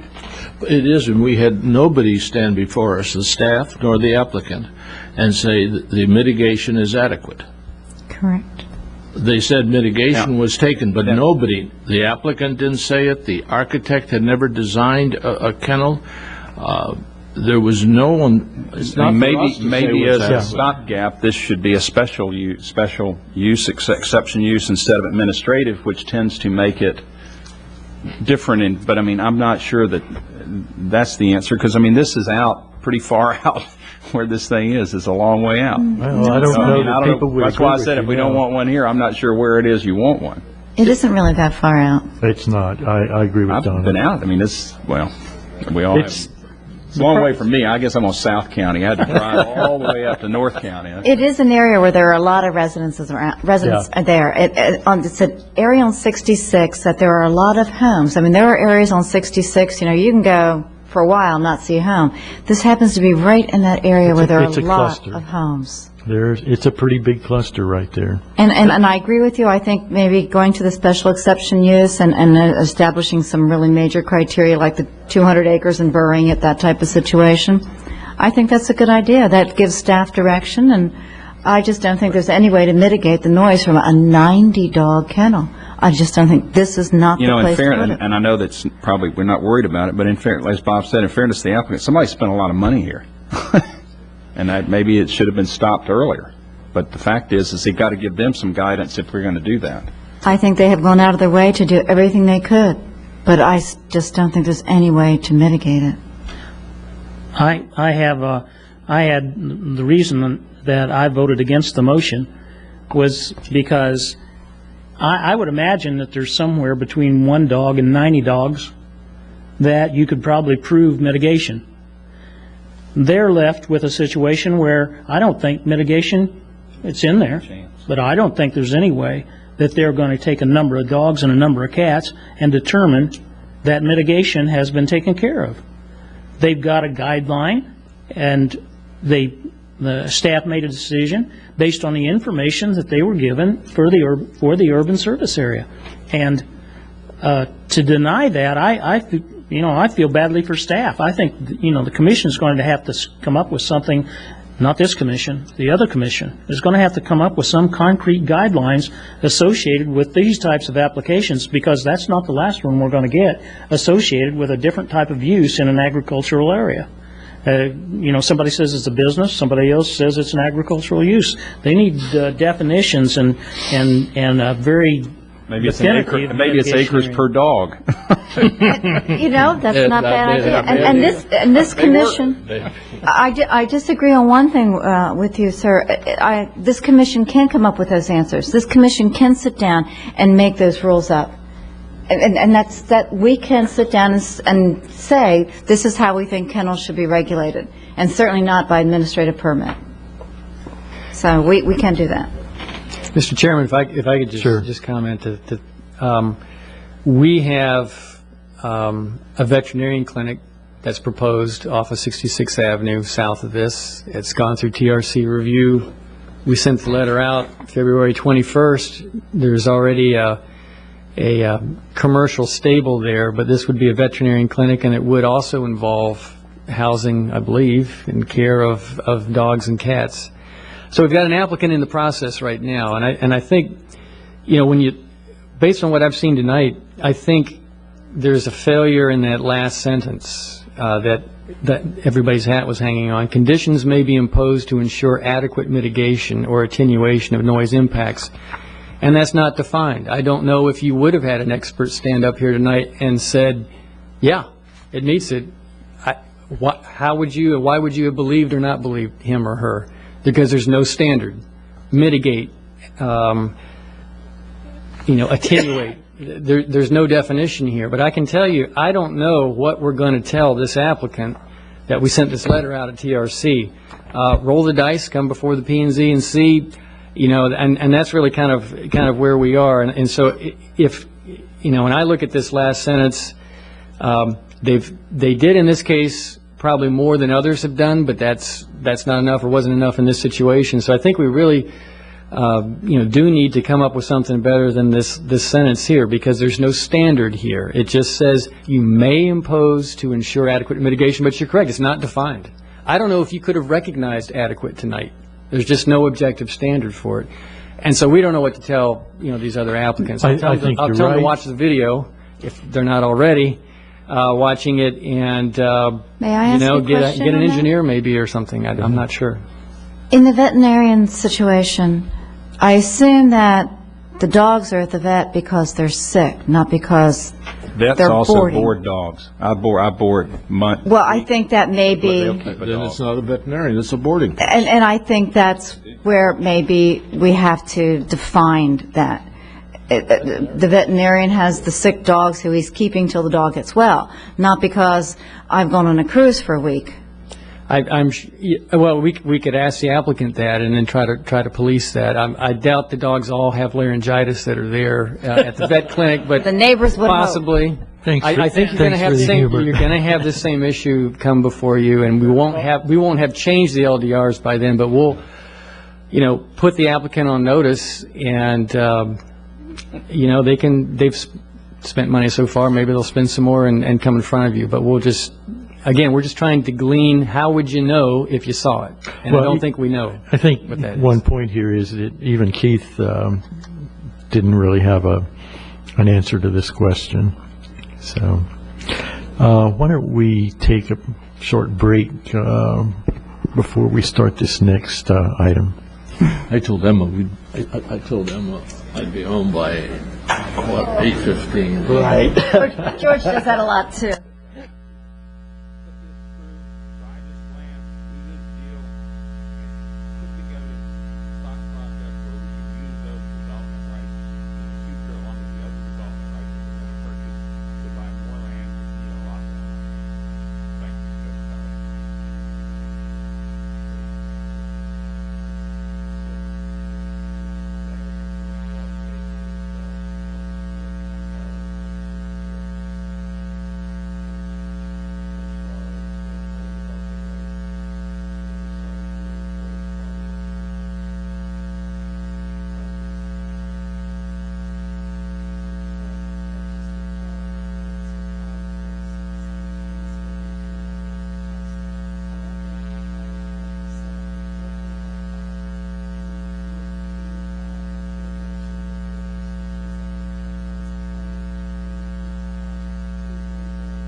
I swear I'm going to call out for pizza some night. Pizza? Okay. We have Joe Paladin asked to speak on the last little...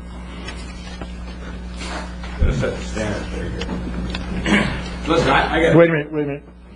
No, that's on purpose. Okay, go for it. Under the criteria y'all just ruled on, it's not really possible to set a standard. I believe that. But I think what the main consideration should be is what was there first. I think there ought to be some wording and some consideration for that compatibility.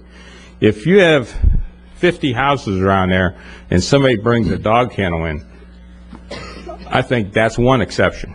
I think if you have a dog kennel there and then people come bring houses in, I think that's another exception. I think maybe the consideration should be on what's in the area before you bring that particular item in there. I think that would make the most sense to me, because I don't think there's any way of mitigating the sound. That's my opinion. Sounds like a good approach. Anybody have any comments? I think that if you think about this, I'm sorry, Greg, the size, like it or not, and the staff's looking for criteria. I think the number of dogs, the size of the kennel, and the acreage, there's got to be some interplay there. It's going to be very difficult in a large kennel, even whether it's 10 acres, even 100 acres or 200 acres. At some point, noise is going to carry. It's like the train.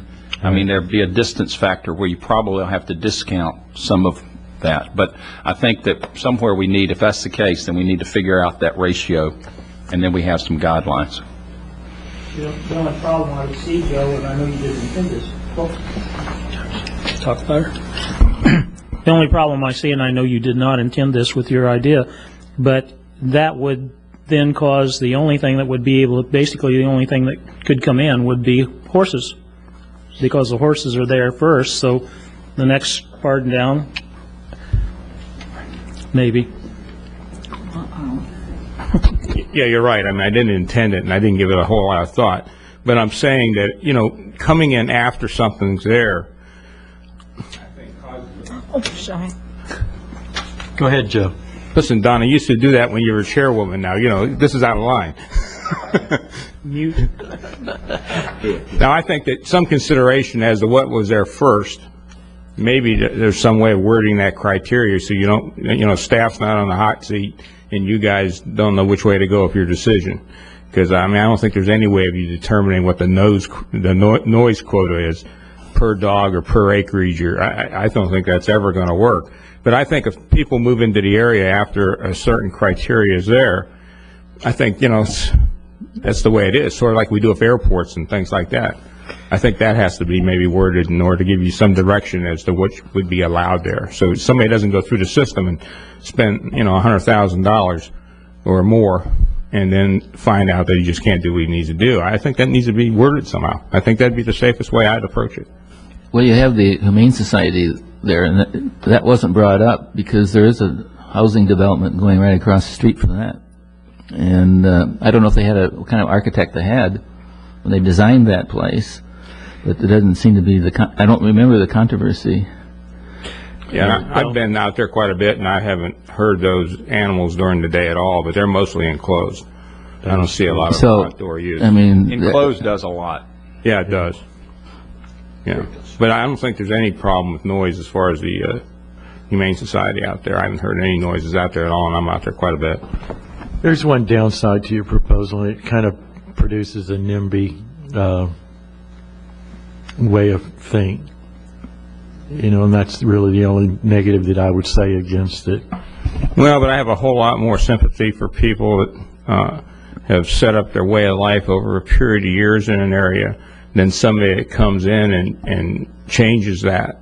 You're correct. I don't know if that's proper or legal or anything else, but I have a lot more sympathy in that section than I would the other way. Right. Mr. Chairman? Sure. I'm trying to think of how to get the criteria, and in our airstrip category, there are provisions that address noise in the case that there's an airstrip that's going to be near child cares or any other residential uses. And what it says is that they have to verify in writing that the proposed buildings are designed to achieve an outdoor to indoor noise level reduction of at least 25 decibels. And it would seem to me, or get a navigation easement from the surrounding property owners, it would seem to me we could think about approaching it in a similar way, that there'd be some way to build the structure itself that would reduce the decibels, at least from indoors. With the exercise yards, there may still be a problem, but it's an approach. Yeah. And I think that on the air category, I think that we made a provision that with homes being built within the airstrip, they're using the double insulated windows, and those specs and criteria has been laid out for them. I think we brought that up at one of the approvals we had about a year ago. But that's a good idea too. That could be part of it. Okay, next item on the agenda is a public hearing, consideration of proposed amendments to the landscape and buffer regulations of LDR Chapter 926, the corridor landscape regulations, and the multifamily green space regulations of LDR Chapter 911, the subdivision green space requirements of 913, no, boy, we touched everything here, the stormwater maintenance area regulations of LDR Chapter 930, the littoral zone regulations of LDR Chapter 934, and the definitions of LDR Chapter 901. And this is legislative. And Stan, are you going to? Thank you, Mr. Chairman. I'll start off and then hand it over to Brian Freeman. Just a little bit of background. Over the last 3 years, the county has changed buffer requirements incrementally. In 2004, we changed buffer requirements in front of subdivisions, conventional subdivisions. And then in 2005, we changed and increased buffers for multifamily developments. And then we also, at the same year, 2005, adopted Growth Awareness Committee buffer requirements, which again upgraded buffers for subdivisions. And then in 2006, we adopted the Growth Awareness Committee recommendations for multifamily buffers. So kind of in increments over the last few years, we've looked at buffers quite a bit in front of residential developments. We also expanded the corridor plan areas and have upgraded landscaping in that regard too. But over the last 2 years, staff has been working with a committee of the Audubon Society quite closely and other design professionals to get input and really take a pretty comprehensive review of 926 and several other related chapters. As you said, Mr. Chairman, several chapters are implicated in this work, and the Audubon Society people have put in a lot of work, and there's been a public workshop, there have been field experiments and comparisons with other codes, so there's been a lot of work. It's pretty comprehensive, and staff has appreciated the help, really, that has been given by a lot of groups, and there's certainly a contingent of the Audubon Society committee here, and they may certainly want to speak. I'm going to turn it over to Brian Freeman to walk through the proposed changes.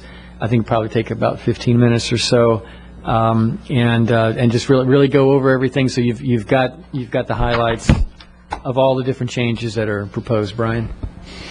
Thanks, Dan. I'm Brian Freeman, Indian River County Senior Planner, and what I'm going to do is go over summarize mainly the major changes that are being proposed to these different chapters in the code, and then also look at some of the cost implications of these changes. And the first change we're going to talk about is who is eligible to prepare a landscape plan and what is being proposed, and we think this will have an impact on the quality of the plans that are received, particularly for larger projects, is that for larger projects, which would be defined as a residential project over 20 units, whether it's a subdivision or a multifamily site, or for a non-residential development, which is over 40,000 square feet of new impervious area, the landscape plan would have to be prepared by either a registered landscape architect or a Florida certified landscape designer. And these thresholds that have been selected are the same thresholds that are currently applied to when a pre-application conference is required at the beginning of a project. And so we think that'll result in an improved quality of landscape plans. Looking at some of the aspects of landscape plans, particularly relating to the landscape material and buffers, there's been an increase in the minimum size requirements for trees. This will be both canopy trees and understory trees, and also shrubs. The canopy trees are being increased from 10 feet to 12 feet in height county-wide. Currently, in all the corridors within the county, 12-foot canopy trees are already required. Understory trees are being increased from 5 to 6 feet countywide. And then with shrubs, there's a two-tiered approach that's being taken. And for commonly used shrubs such as non-native viburnum and ligustrum species, which these are fast-growing shrubs, the minimum size requirements being increased from 18 inches to 24 inches to encourage the use of more drought-tolerant, slower-growing species, of which many would be native. An 18-inch requirement is being maintained for other shrubs. And then many times shrubs are required to be higher than those sizes just to satisfy opaque feature requirements.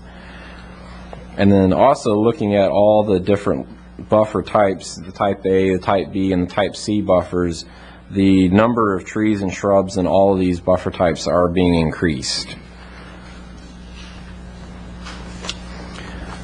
Regarding the roadway landscaping requirements for non-residential projects, and this would be the landscaping that's done along roadway frontages, currently there are 6 different sets of standards in the code.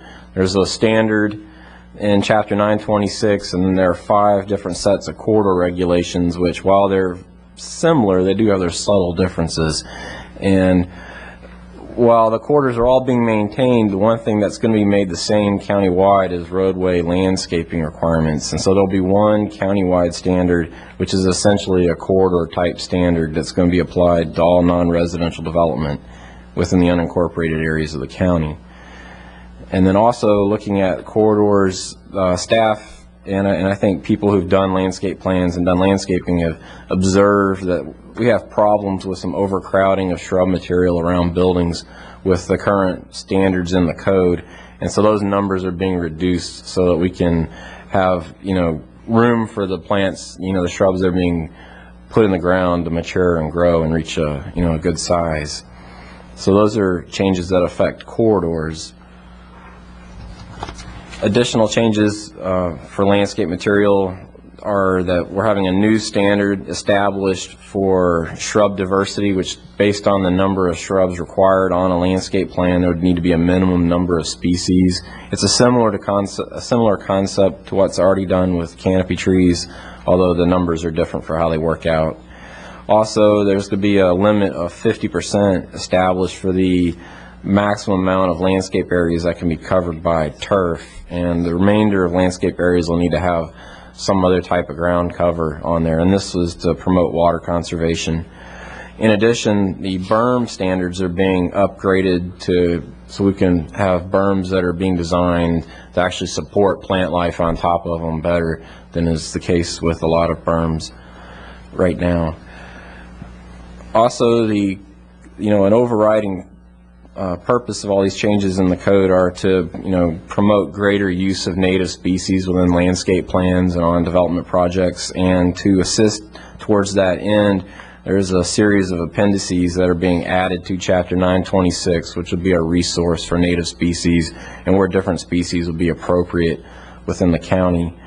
Also, 50% of all trees and shrubs on landscape plans will need to be native species, although there is an exception proposed for opaque features where that native requirement would not apply, and that is due to a lot of the shrubs that do function as good opaque screens, unfortunately, aren't the native species. Looking at the changes that are being proposed for stormwater lakes, for all new stormwater lakes, there'll be required 3 canopy trees per 100 linear feet of shoreline around the perimeter of the lakes. And these trees can be placed in groupings to facilitate stormwater access. In addition, for development projects that are over 10 acres in area, littoral zones will be required. Essentially, these are vegetated wetland areas along the shorelines, and these will result in a more natural appearance for stormwater ponds. Also, there's changes proposed to the county's irrigation standards.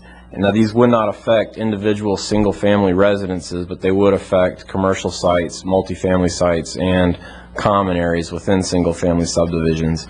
And generally, these changes will require landscape plans or irrigation plans to designate high, medium, and low usage areas, and will put limits on the amount of areas that can be the high and the medium zones. And certifications will be required both at the time of the landscape plan submittal and also by the installer of the irrigation system prior to issuance of a CO that these new standards have been complied with. Looking at the costs associated with these changes, there is an acknowledgement that these will result in an overall increase in the cost of landscaping associated with development projects, and these increased costs will vary by the type of project and the location of the project. Staff did an analysis of both a sample commercial project and also a residential project, and just looking at the commercial project, it was the sample site that the staff used was a 2-acre corner site, and along one boundary of the site was adjacent to a residential district. And if this site was in a existing corridor area, the increase in costs associated with the changes was relatively minor, and that was only 16%. The big difference was for a commercial site that would not be in a corridor, and it resulted in an 81% increase, which really would bring it in line with what would currently be expected with a corridor site. I will note that most commercial areas in the county are within one of the many corridors that are designated over the major thoroughfares in the county. Looking at the sample residential subdivision for this one, staff used a recently approved preliminary plat. This was just from about a month ago, and this was for the Beale Fifth Street Southwest subdivision, which is an RS6 zone subdivision that consists of 36 lots on almost 13 acres of former grove. And the increase in the cost of the landscaping for this was 129% increase. So it did result in over a doubling of costs, and that was mainly resulting from the increased numbers of canopy trees and shrubs in the different common areas and perimeter buffers, and also in the requirement that landscape buffers have where they would now consist of both 12-foot and 18-foot canopy trees to get a greater impact of the buffers at the time of installation. Also with this project, the littoral zones were required of that project since it was over 10 acres in area, and because it was a grove site, they were essentially able to transfer some of their required green space to the littoral zone, so it didn't result in a loss or reduction in the number of lots in the subdivision. It still stayed at 36 lots. It was just a redesign of where the open space would be and an increase in the cost of the landscape material. Looking at the impact of the proposed littoral zone requirements, these will increase the size of stormwater tracts overall. Generally, the increased size will be 30% or less. And for sites that are on former citrus groves, the open space that will be, the littoral zones will be, you'll be able to apply those to your open space requirements, so that won't necessarily result in a loss in the number of lots generally. However, on sites where it is uplands, there will be additional land area needed for littoral shelf, so overall that would have an impact on the number of lots in a subdivision. So if you have any questions or anything, I'd be more than happy to address those. Does anybody have any questions of staff? I have a few. I turned Mr. Paladin's mic off and forgot to put mine back on. I have a couple questions on the Professional Services Advisory Committee. Yes. It appears to me that they took a great deal of time going through this, and I think they had some pretty good recommendations. On number 4, one of their recommendations is for non-residential projects, the roadway buffer requirement along local streets should be reduced where a site is located across from other non-residential uses. Has anybody taken a look at what those reductions would actually be? Well, what the PSAC essentially proposed was that in those cases it would still be the same 10-foot wide roadway buffer as is currently in the code, although it would be the corridor standard as far as the number of trees and shrubs in that buffer, as opposed to what's proposed in the draft, which would be a 15-foot wide perimeter or roadway buffer for all roadway frontages, whether it's a thoroughfare road or a local road. Excuse me, it'd be a 15 or a 20-foot buffer, depending on the depth of the site, is what's proposed in the code. What's proposed in the code is 15 or 20 foot. Has Right. anybody looked at what PSAC's reduction would be? 10 feet. It goes back. They were proposing All right, 10 all feet. right, okay, okay. And I just want to note, it is 15 or 20 feet that's proposed in the draft. There is an exception to that for sites that have a limited depth, which would be under 150 feet, where the roadway buffer would be no more than 10% of the depth of the project site. And when the committee comes up, I'd like to get their position on that. Exclude small lot subdivisions from littoral zone requirements. I'm not sure, my personal feeling is that maybe not from all of the requirements. I think there might still be a little bit in there. I can see reducing theirs, and I'd like to hear from the committee. There might be an idea on that, and that is to, I mean, certainly small lot subdivisions is pretty much limited to habitat, and to have probably try to work out something, a volunteer effort to do the landscaping for habitat rather than having habitat. You might find that some, like Florida Native Plant Society or somebody like that might step up to the plate on that one. Sure, and I think the thinking there was that that would be consistent with how the regulations are now designed for small lot subdivisions, where actually our buffer requirements are less for small lot subdivisions than they would be for your standard subdivision. So that was seen as being consistent with some of the way some of the other requirements are applied to small lot subdivisions as a way to minimize some of the costs associated with development, so that those cost savings can be passed on to the future homeowners. On page 3, there's a table that required per 100 lineal feet. The existing is 24 shrubs, and the proposed is 55 shrubs.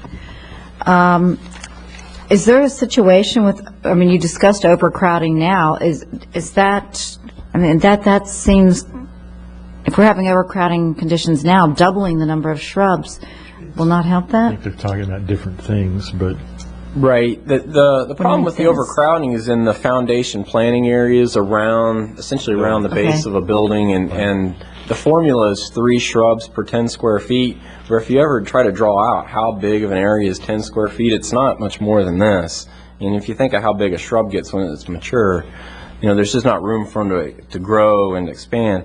With this type B buffer, we are proposing that essentially wherever you have shrubs used as some type of opaque feature, which is all, you find those with type B buffers, that the standard is going to be that there's going to be a double row of shrubs. So to accomplish that, be an offset double row of shrubs where they're in a staggered pattern. So, to achieve that is going to require additional shrubs. And I don't think the numbers here approach the same numbers that you would see as far as that overcrowding problem that we do have in the foundation areas. Okay, I guess the rest of my questions I'm going to reserve for the committee. Thank you. does anybody else have any questions to staff? I have. Go ahead.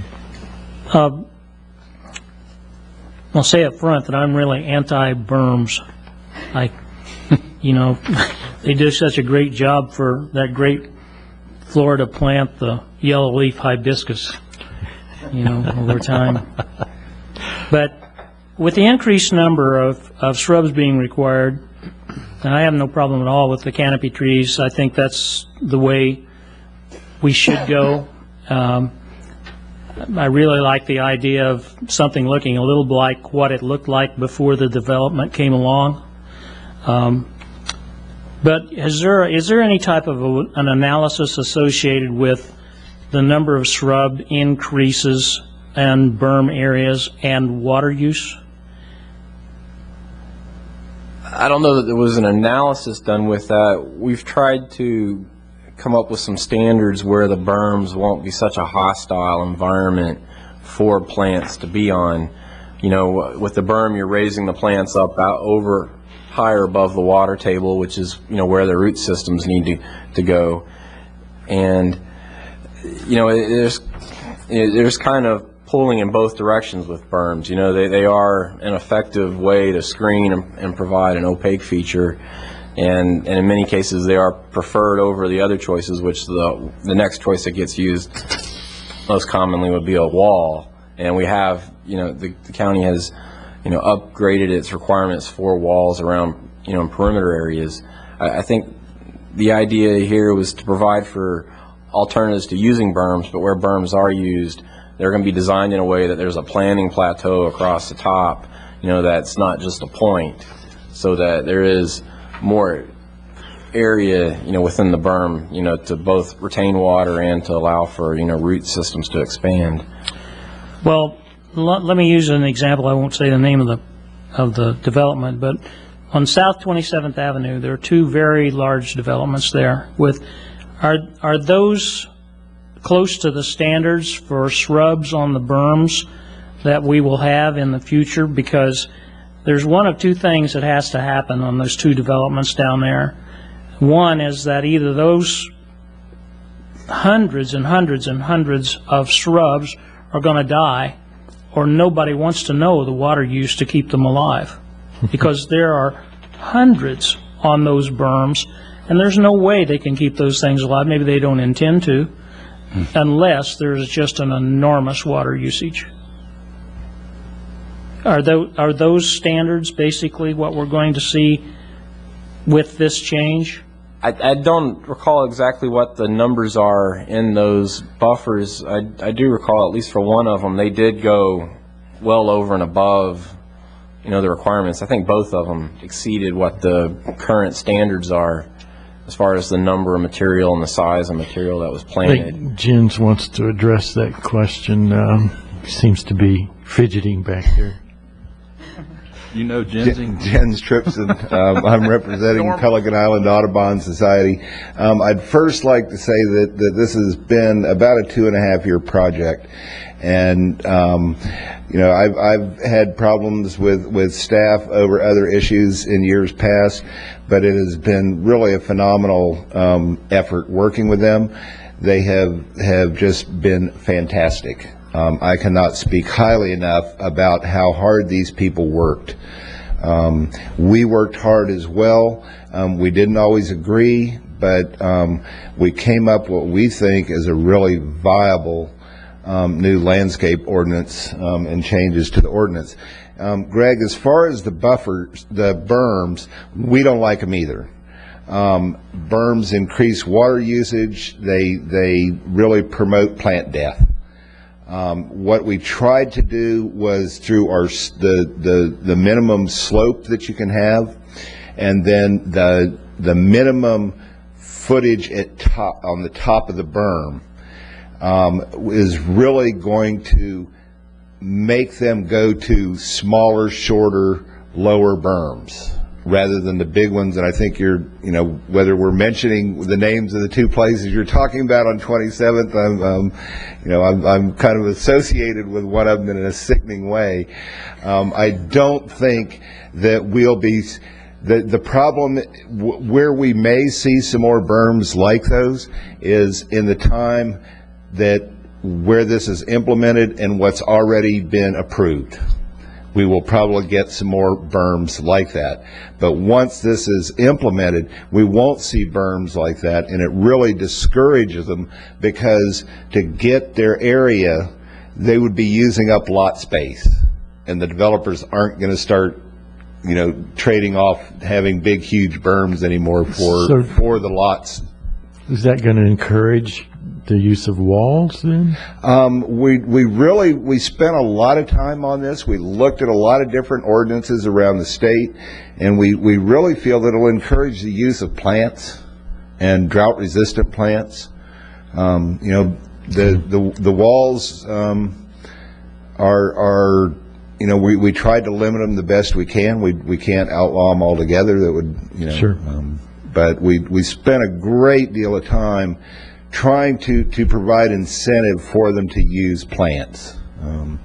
And as Greg mentioned, with if you're going to have the berm at the slopes and grade that we've recommended, your plants are going to have to be able to survive for a certain length of time with water, and then they're going to have to turn the water off, and those plants are going to have to be done correctly. And one of the things that came up with this is code enforcement, and that's going to have to come into play. But that's got to come into play anyhow. Right. I don't know if that really answers your question. I hope it does. Mr. Chairman, I just mentioned, just to tag along with that, and I think Brian alluded to this, we have competing objectives, kind of like everything. In fact, I thought we almost got a berm on this on the dog kennel a little while ago because of the objective of noise attenuation. Right. I mean, so you're really trying to do that and work with the walls. I think when we have the requirements for drought tolerant and moderately drought tolerant species and the point system, I think that's going to help. What Jens says is true. The design requirements for berms will change, and that will change hopefully some of those characteristics. But the other one, I think Brian mentioned this at the beginning, we're going to have requirements for projects of any size to make sure we have landscape design professionals design the landscaping. And we really think, and I think the committee members agree, that is actually one of the bigger changes in this ordinance, to get those issues looked at up front by a design professional in that particular area of expertise, to look at the type of soil they're going to use and so forth. And we hope that results in some of the savings of water use.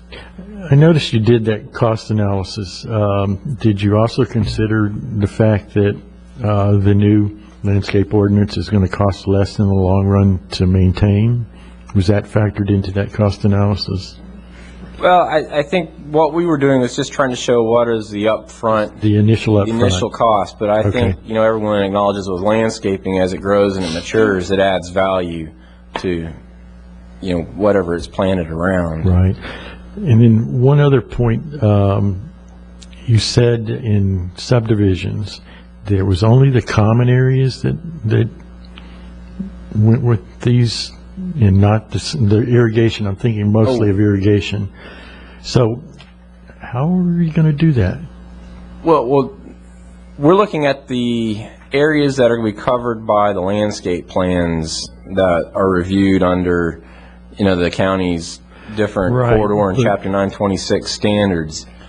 When you get to the individual lot areas, you know, at that point, you know, the county's not involved in doing a landscape plan review of individual residences and what's planted. Well, this was irrigation, and I was just thinking of some of these subdivisions where they have total maintenance, and it's kind of hard to separate irrigation, you know, out for the single-family lots. Even though they do have single-family lots, they're covered under a complete irrigation system. I think and those aren't, you're right, at this point in time, those aren't the traditional approach. But yeah, obviously, we've got to make sure that we look at the irrigation plans, at least for the common areas and the buffer areas on the perimeter. And if they were to propose an overall system, you know, we'd take a look at that too. But the landscaping requirements that Brian's going over are just for the buffer areas and the common areas, not private single-family yards. Okay. All right. Any other questions? I have a question of George. It may not be appropriate. Be specific. I'm sorry. George Christopher. How does this... Landscaping? Yeah. How does this relate to your workshop on improving the quality of... Well, it's directly related. I mean, this is a prior effort that's... So the standards that are going to be enforced... I'm assuming nobody's going to come in and suggest that we change our landscaping regulations, but they might. Actually, what I've often said, what George is asking for is to put a corridor plan over the entire county, and that's essentially what we're doing here. We're putting a corridor plan over a landscaping corridor plan over the entire Standardizes it without. county. So, With that, is this, am I hearing that berms are out now? I mean, after I... They're not. 'Cause I've been asking for berms for years now. I'm supposed to change my buffering thoughts. I hear my wife saying all the time how bad berms are. I'm guaranteed 3 feet I don't see over that way, so. Yeah. Do we have any more questions of staff? Okay, I'm going to open this up for the public hearing, and Debbie, I have to warn you that George Christopher said if you speak more than 3 minutes, he's going to vote no. And other George is backing him up. I think I'm going to get it. I'm backing him up. Do I have an assured yes if it's less? No. Here we go. I think you have an assured yes anyway. Okay. My name is Deborah Ecker. My home is at 5500 Rio Mar Drive. And my comments, George, will be limited to the praise and thanks to those who helped our committee. Helped our committee bring before you beneficial changes to this county's regulations regarding the long-term appearance of new commercial, industrial, and residential properties. And first, our thanks go to the county's Department of Planning and Development. Bob Keating, you assigned us Stan Bowling, and and then you also, which was a great asset, you gave your backing to this legislation's moving forward on an immutable schedule this winter really. You've kept us in line. To Stan Bowling, you gave us frank advice about what was likely to be acceptable and what was not, which allowed us to focus our efforts on what is achievable. And you helped us with setting up workshops. Ms. Keys, you spoke about the shrubs. This last summer, there was a workshop out in the field in which Jens and others, I think Brian and people from the staff and some of the landscape designers attended this, and they laid out tubs of shrubs to see if that was feasible to have 50 in an area that was 100 by 30 feet. And so they really worked over those buffer shrubs and canopy measurements in a practical way. And I think really Jens Tripson headed that up. We thank the staff for including Roland DeBlois with his environmental enforcement expertise, and David Hayes from the engineering department with his experience, and especially for assigning Brian Freeman and John McCoy, who followed through with multiple time-consuming details, including the final drafting. My association with these past 4 years with the county staff has given me enormous respect for their training and their professional approach to these issues. There are others we want to acknowledge. Thank you to Bill McCain and Ray Jankowski, who provided landscape drawings. Now, have those been submitted to the committee here? Yes, they were included as an attachment with the staff report. Okay, good. Because those show the construction, they should, if you've got it there, show the construction of the berms. And Mr. Smith, I appreciate your comments. And to be specific, the top of that berm is going to have to be 4 feet wide and have ridges on it so that the water can't drain out. And as Jens Tripson said, the whole idea is to retain the water. Also, we prohibit certain soils from being used. We've been told that it was customary for people to, when they were digging their water retention area, to just use that muck for the berm, and there's a prohibition against that. And there's a list of the type of soils which the U.S. Department of Agriculture gave us that will be more sustaining of plant life, and that's what will be required to be used. We want to thank Bob Swift, who showed us around the Indian River Club and demonstrated its well-designed water retention areas. Brian Freeman, when he reviewed the new requirements for the water retention areas, omitted one feature which and I think other members of our committee are particularly pleased about, and that is that we are requiring a configuration other than just a rectangle or a square, and that is specified in the new regulations. We want to thank Joe Paladin, who saw to it that we worked with developers I think some of us were a little afraid to do so, thinking they would jump all over us, but we learned to work with them. And and that took place through the Growth Awareness Committee, where we managed to share concerns and conclusions about buffer depths along property perimeters. Keith Pellin and Holly Chichester spent a good deal of time with us on workshops, paying close attention to the details of our landscape specifications. And then there were the members of the Professional Services Advisory Committee. It was the first time I'd attended one of their meetings, and I was very much impressed by the number of people who came to that meeting and the time they spent and had spent on reading our proposals. As for our sponsoring committee, I am only a nominal chairman. This is a remarkable group. Each member has made a major contribution to our final product. The members are Jean Catchpole, David Cox, Jens Tripson, Bonnie Verone, and Billy Wagner. We began our work in 2002. That was when we were developing amendments to the county's land use regulations, Chapter 927. In 2004, really, I would say a week after the Board of County Commissioners adopted our proposals, we sat down and launched this work.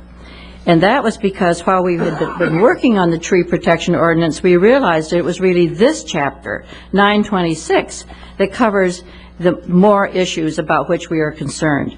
Conservation of the county's water resources, increased use of native plants, the elimination of invasive species, and improvements in the appearance of the roadway perimeters surrounding commercial and industrial and residential developments. We believe that the amendments embodied in the proposals before you will bring significant improvements in all of these areas. We ask you to recommend their adoption to the Board of County Commissioners. Thank you. You're welcome. Did I make the 3 minutes? I don't know whether there was a timer on. I think you got one no vote. Peer pressure is going to carry forward. I'm available for questions. Ms. Keyes, do you have something? Yes, did you have any issues with PSAC's recommendations?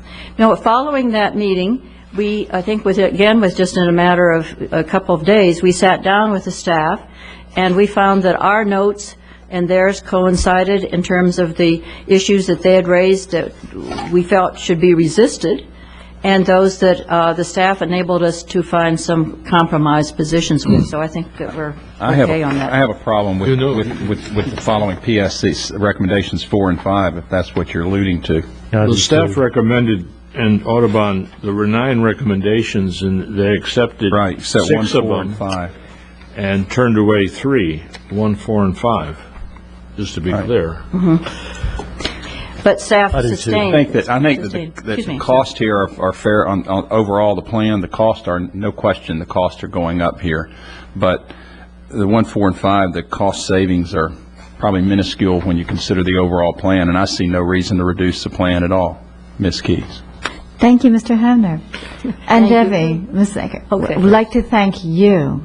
I cannot believe that you said it was in 2002 that we actually first, met on this at GIC. That was the tree protection. The tree protection ordinance was when we began. But you have been working on this. This has been your lifelong thing for the last. It's unbelievable. We want to thank you for everything that you have done. It's been a pleasure. No, I know it hasn't all been. We don't have an Oscar, but we ought to hand one out, right? Right. I have, my good friend Debbie, I knew she wouldn't stay the 3 minutes. But, and I have not disagreed with Debbie, but try to steer her one way or another. But nobody has more determination and more commitment to getting a job done, and who doesn't know what no means. And you just did a fantastic job here. I'm sure you had a lot of good support from the staff in your committee, but you're to be complimented. Thank you, Debbie. I have one question about number 9. It says specifying that the bond requirement for littoral zones be for a 1-year period. Where does that start? Actually, that was from language that was in a previous draft, which was the draft that went to the PSAC. It talked about having a bond required for the maintenance of the littoral zones, and there was discussion at the PSAC meeting regarding how long should that period be, and their recommendation was for 1 year. When staff and the Audubon Committee met following the PSAC meeting, and we had Roland DeBlois from Code Enforcement at that meeting, we discussed about what would be the best remedy and how the county would approach a situation where a littoral zone wasn't being maintained properly, and was decided that really, the better avenue to approach would be through code enforcement action instead of trying to work with a bond and try to, draw the funds from the bond to fix the problem. So for that reason, it was just dropped. The whole bonding requirement was just dropped. How are you going to deal with it from, who are you going to go after? Well, okay, and just to add to what Brian's saying, what we have found is that the county requiring a bond for 1 year would probably be double duty, would overlap guarantees that landscape installers provide anyway to the developer for 1 year. And what we have with code enforcement is an inspection at the time of CO, essentially, or at the time of certificate of completion, that everything, looks right and meets the specifications. Then there's a follow-up inspection around 9 or 10 months later, before the 12-month guarantee that the private sector developer has to see if there's anything that's died or that's not working properly. And that all taking place within the 1 year, there was no need, and the committee and staff determined there was no need to have a bond posted for that. So the 1 year starts with certificate of completion? That's correct. That's right. Okay. That's right. One thing that is not really, when is the effective, where do we start and stop on this? Or where do we start and move to the new rule? What's the, with the back? Right. If action is taken tonight by the Planning and Zoning Commission, which I think will be, we will schedule this for the March 20th Board of County Commissioners meeting. This is the schedule that we have said we will try to stick to.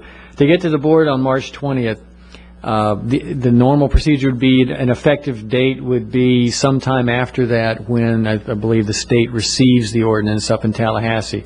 So we would be looking at the end of March of this year would be the effective date.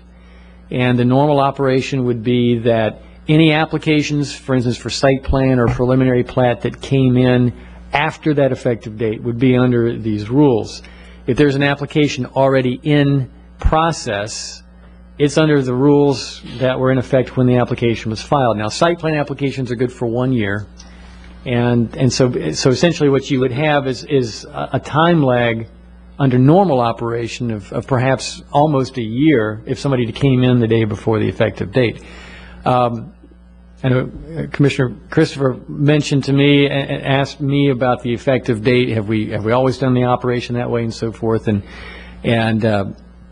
I do recall that on final plats, when in 2005, when the board changed the rules for final plats, that you had to post a bond for maintenance and build 75% of it and so forth, they actually set a 6-month time frame for applications that were already in process before the ordinance changed, and said you have to work to completion and get approval of your application prior to a certain date. Right. It went from March to September. I mean, pretty much the same dates that we're looking at probably with this. So there is a precedent of setting a little bit earlier effective date for applications that are already in process, and that might be a possibility. I don't see any problem with that. I think an effective date and having a deadline is probably a good idea. I spoke to Stan today about it. He sent me a lengthy email Makes it that clear. I probably should have shared. But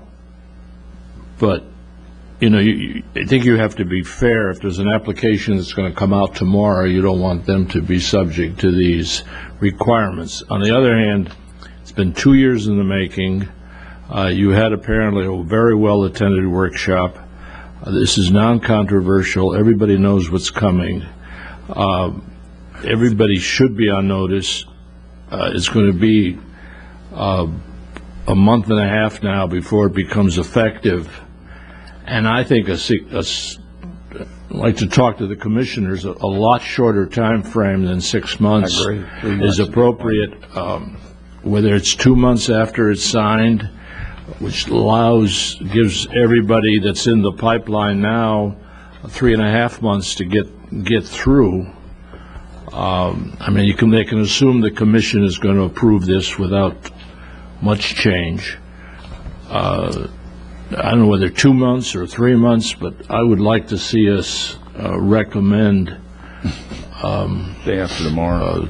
that the reg be, that's the only change I would make. Is there a, Just is a there an comment. issue with that? Well, sure, there is, and that is that landscaping certainly is not the only issue that applicants are working through or working out. So if there are other problems with a site design or issues that they're trying to work through, this could affect the design and the layout of a site. And it is difficult to try to guess, well, which P&Z meeting am I going to get on, or staff level approval am I going to get?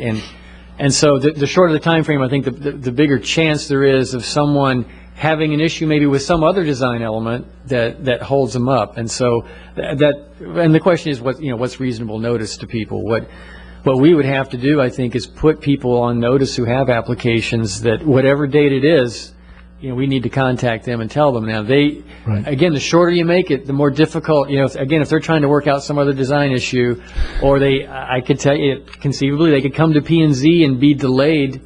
You all might table an item for some other reason, and now, do you send them back to redesign things? So, or you just deny them, right? So, but the question is, I'm just saying that that's the other side of the coin in determining what's reasonable. Could we make it, Will, that it's a time frame certain that they have to come before P&Z? That's rather than get ultimate approval, because I think what Stan is saying is a fair. But I was going to, or just simply say 3 months. For me, 3 months would work. The reason I came out with 6 months is because we did that last time in 2005, and we gave notice to final plat applicants, and some didn't make it, but they had. As I remember, that was controversial, and it wasn't a 2 years in the making, and there was a lot of argument about that. I think I was thinking of 3 months myself. So I think that if we say 3 months, and certainly if it's controversial, we'll hear about it. But I think setting a time certain, and since we can't do it for Monday, 3 months is reasonable. I would go after county commission approval. So that which is 4.5 months. Right. I understand that. I think the projects have slowed down enough now. I'm not sure how big the pipeline is. Let me take care of some bookkeeping here. Is anybody else wish to speak from the public? Joe? I don't have anything to add or change on 926. I think I support it 100%. I just want some clarity as to Ms. Key's question on small lot subdivision. How are you interpreting how we're going to handle the small lot subdivision? The proposal as it's written, as I understand it, is that they are exempt from the literal zone requirement. From the literal zone requirements, period. Right. Otherwise, it applies. Right. If you think about it, we don't have that many coming before us, and this is the way I looked at it. They don't have that many coming before us. We're trying to do something on affordable housing. All that adds cost to the project. There's no question. We're increasing it in other areas. We've got other areas increasing. So overall, this county is gaining. For us to give back or give up something on not having something in an affordable or a small lot subdivision seems like kind of a very simple, minute trade-off, and I wouldn't worry about it. I've been told. And I worry about buffering and greenery, regardless of what How you all about think just a couple lot. trees, George? Huh? Yeah, I think there needs to be something. Do you have an idea? I don't Ms. think Powell? Mr. Paladin has an idea. Surprise. No more. There is a shoreline tree requirement that's not the same as the littoral zone that would apply. Okay. But the littoral zone plantings, really the wetland plantings, is what would not apply. Right, so with the lakes, there is a requirement that if it's over an acre, it has to be a non-rectangular shape, and then there is the upland plantings around the shoreline, which applies to all lakes regardless of size. But what wouldn't apply is the littoral zone plantings, which would be the wetland edge plantings around the edge of the lake. But the whole idea of the littoral zone is to filter off, nitrogen and so forth. And Jens, did you have anything to say on this? Small lot subdivision, how big a yard are they going to have? Well, we're talking about mostly common area type stuff. I understand. I guess my point was that it's kind of a minuscule consideration because we're gaining so much in the rest of the county. Well, and the other thing you could do if you want, factor, no question. if you want to include the small lot subdivision as being part of this 926, the only thing that would be exempt from the small lot subdivision is what we exempted in landscaping as far as buffers between subdivisions or, narrower buffers, the things we exempted. But wherever we have a buffer that's required in the small lot subdivision, we could do the same percentage outchange with natural plants and stuff. So we'd still be kind of cooperating, but not putting the full expense on a small lot subdivision. As I understood it, we're only talking about a littoral zone. Period. The exemption is on the littoral zone, where you have to have a buffer. You've got to meet all the other requirements like they proposed. Well, that's the clarity I wanted. Right. That's what I thought we were talking about. And I'm For some fine with it. buffers, a small lot subdivision gets a break from a type B to a type C, which has less plantings. Now, new small lot subdivision projects will have to meet the new type They've C already got standard. a bump. They get a bump anyway. Right. On cost. The only thing I wanted to add about this is we talked about this a lot because with the littoral zone, there's an environmental reason for doing it, that it does filter, and it's important, and it's also aesthetic. It makes for a much nicer looking, it makes it look more natural. Right. And we're going to stick to it because what are we going to, we're going to short poor people again. We're going to cut them out from an effective functioning wetlands because that's who's going to be living there and they can't afford to do it. So we kind of made the compromise to at least keep the trees in and to reduce or not have the littoral zone to cut the cost, and it was a compromise I figured we if they'd felt we signed could off live on it, with. they'd already talked about Okay. it, so I was on. Yeah, we were all in agreement on that. Yeah. All right. All right. I think with the use of natives too, they're encouraging developers to utilize more natives. It's a bonus for them to go that way. And that's going to reduce the price down once there's more of a demand for these natives. More nurseries are going to be producing them, and the cost should go down too. So that probably wasn't figured into your cost effectiveness either. You were using existing plants, but I would think the price is going to go down. Do we have a motion? I have a motion to approve. I'll second it. Any discussion? Amendments? With amendments on it. Is the motion, well, first of all, is the recommendation incorporates the changes that the Professional Service Advisory Committee recommended that you Except one. Accepted, right, the changes that staff and the committee accepted, the 6 out of the 9. Includes that. Correct. Okay. That's then incorporated we into. probably need an amended Can we have an motion. amendment to the motion that's No, but for the time frame. the time frame, which I'm not clear what we said. We said 90 days from the effective date, but what is it that must occur?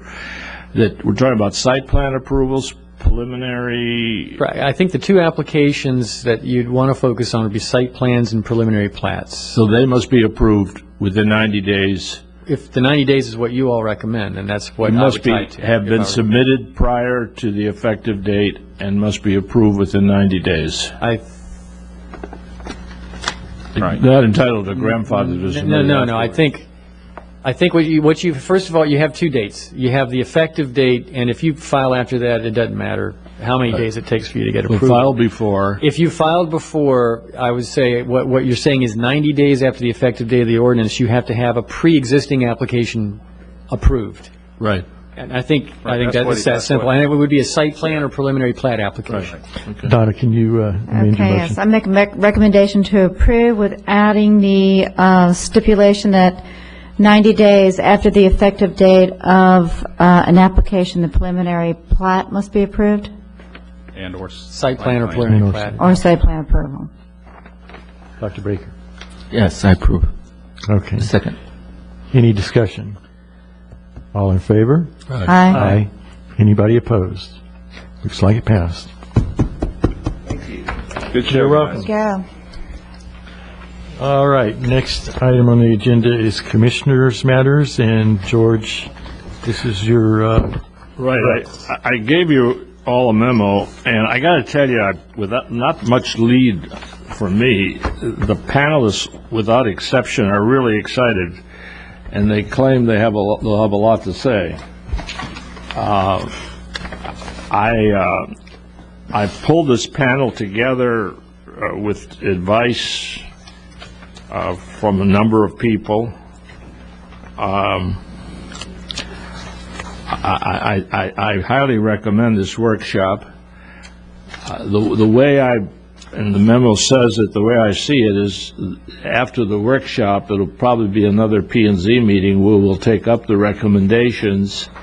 The staff, Bob said, would be available, would be questioning the panelists together with the P&Z.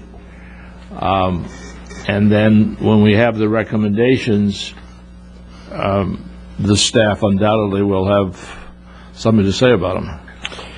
And that'll result in a recommendation for us to the commission, if we accept any of them. George has a comment. Question, and I'm thrilled that these guys are excited now, but our charge to them is that we literally are opening up the LD, I mean, they can take a shot at anything.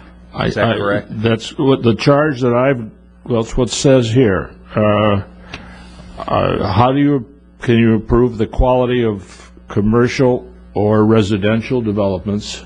Right, okay. It's not a bashing session, it's not a... There's a lot of mixed, if you listen to architects or even planners and or different people, they have different opinions about some of our LDRs, and I want to be sure, if we're going to really do this, that they have a shot at talking about what we do and how we do it. With there's no muzzle other than I have said to them, it's how can we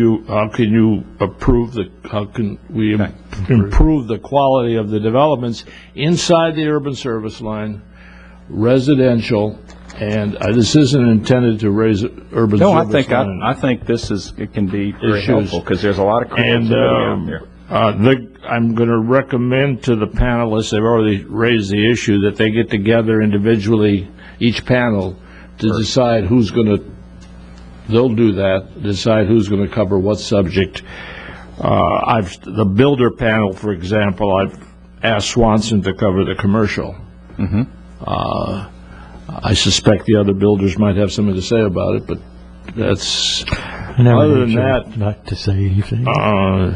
Paladin never has anything to say. Now, we may have lost two panelists because this evening, two of them, their project went down. I hope Keith comes back. Keith keeps coming back, though. He's good. Anyway, that's what it is. That's looks good to me. I have an item. If that's the case, what I'd like to see us do is select a date. And I think George had one other. Well, no, I have another item. We need to do this first. Okay. And I was thinking tonight about it and thinking that at least what works for me is to do it on a Thursday on a P&Z night and maybe do it 1 o'clock. This thing is going to go at least 3 hours. Normal evening. 1 o'clock in the afternoon or 1 o'clock in the night? 1 o'clock in the afternoon. I've told each panel it's a half an hour, plus you're going to have public input, and half an hour is going to be fast, I think. I think you're dreaming. I think 3 hours is a pipe dream. Well, I do. Well, it depends on the chairman's gavel. I really think these groups, they should get together, do their discussion, and then come to the work. I mean, I think this is, having experienced these as you have, George, I think they'll be more creative, but they'll spend more time than I think we're thinking about. But you want to start in the morning at 9 o'clock and be prepared to go through the entire day? I wish some of them were here, because I think they'd have an idea. Another approach would be to have it on a regular scheduled evening and just do one of them at a time.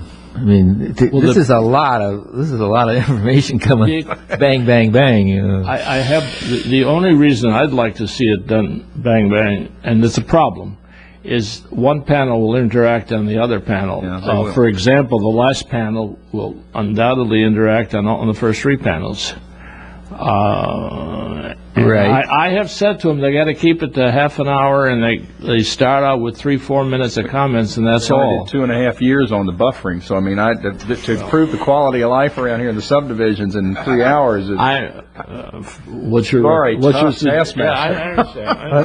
I would suggest that we, if we're going to do this, we block out more time. Well, to start though, if you start at 1 o'clock, and because people burn out, I mean, if you start and if we need more time, there's nothing that says you have to stop this that first day. Is that if these guys unfortunately, good, bad, or indifferent, they are volunteering time, so they may be limitations. But you may start it out, and you may want to try and read. No reason you can't adjourn it to another day. I mean, Joe will tell you, on the Growth Awareness Committee, it started, stopped, and started and stopped. Well, Joe's a panel. Joe, do you have a suggestion on how much time is going to be?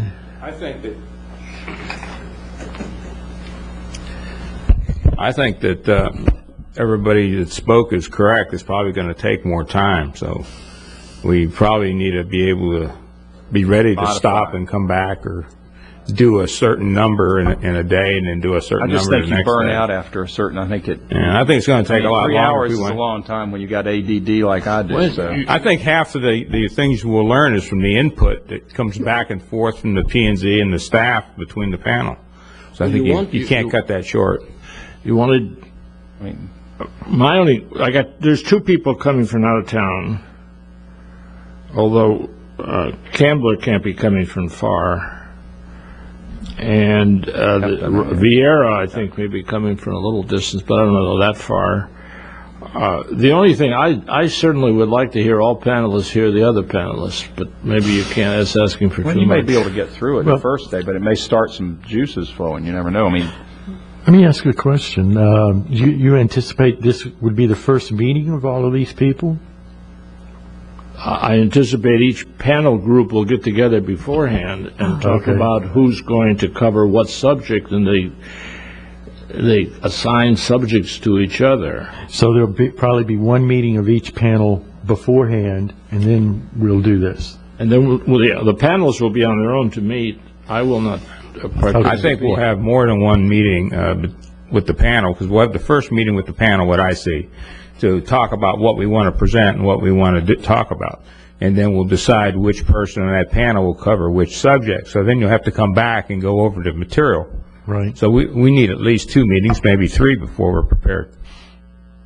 And probably the best thing to do is start at one and, just hope that we can get See through where we it. come out. Yeah. We have to stop at 7, so start at 1.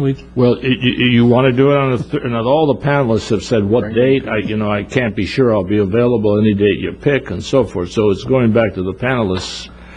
But let's pick a date, and if we lose 1 or 2 panelists, we'll go for a substitute. Because you got too many here to. Well, you want to do it on an odd P&Z meeting schedule? I was suggesting the same night, same day, but Dick, will you had a problem with that? I don't. You or Bob, you did? I think what you're going to find is we're just going to really be All right, burned fine. out that day. I don't think that's a good idea. Well, how about March 15th? You think they'll have had time to get together and Well, have this ready by March 15th? maybe not. Go over to April. Load it up. These guys, they're hot to go. I don't know, Joe. I think What March. date are you talking about? I mean, kind of what range? I just threw out March 15th. I think March 15th might be a little soon. We might need at least another week, I think. March 22 runs into we can go March 21st or March 20th. How about March 20th? What days are these? All right, we can go for that. What days are Tuesday. March 20th is Tuesday. When are we going to do that? That's a board meeting day. Do we have anything coming up the Yeah, night that's a of board March meeting. 22nd that we could just do it at a P&Z meeting instead? How busy is the I think we've got a schedule? lot of EAR items starting to come up, don't we, Bob, in March? Not till May? You'd have to start at 1 o'clock then. This is going to be 4 hours.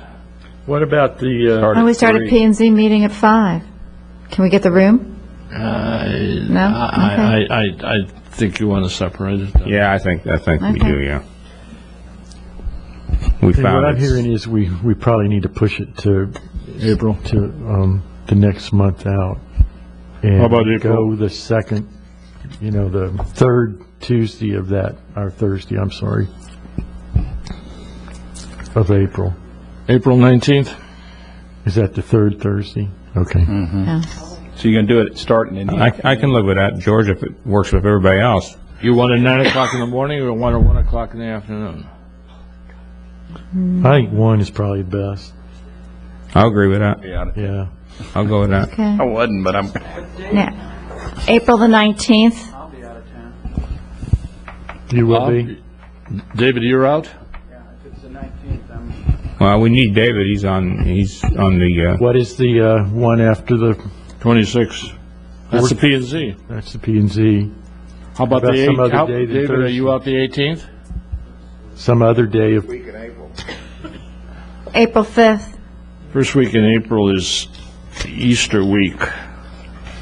And you're likely to have people traveling all over the place. How about, David, are you gone that entire week?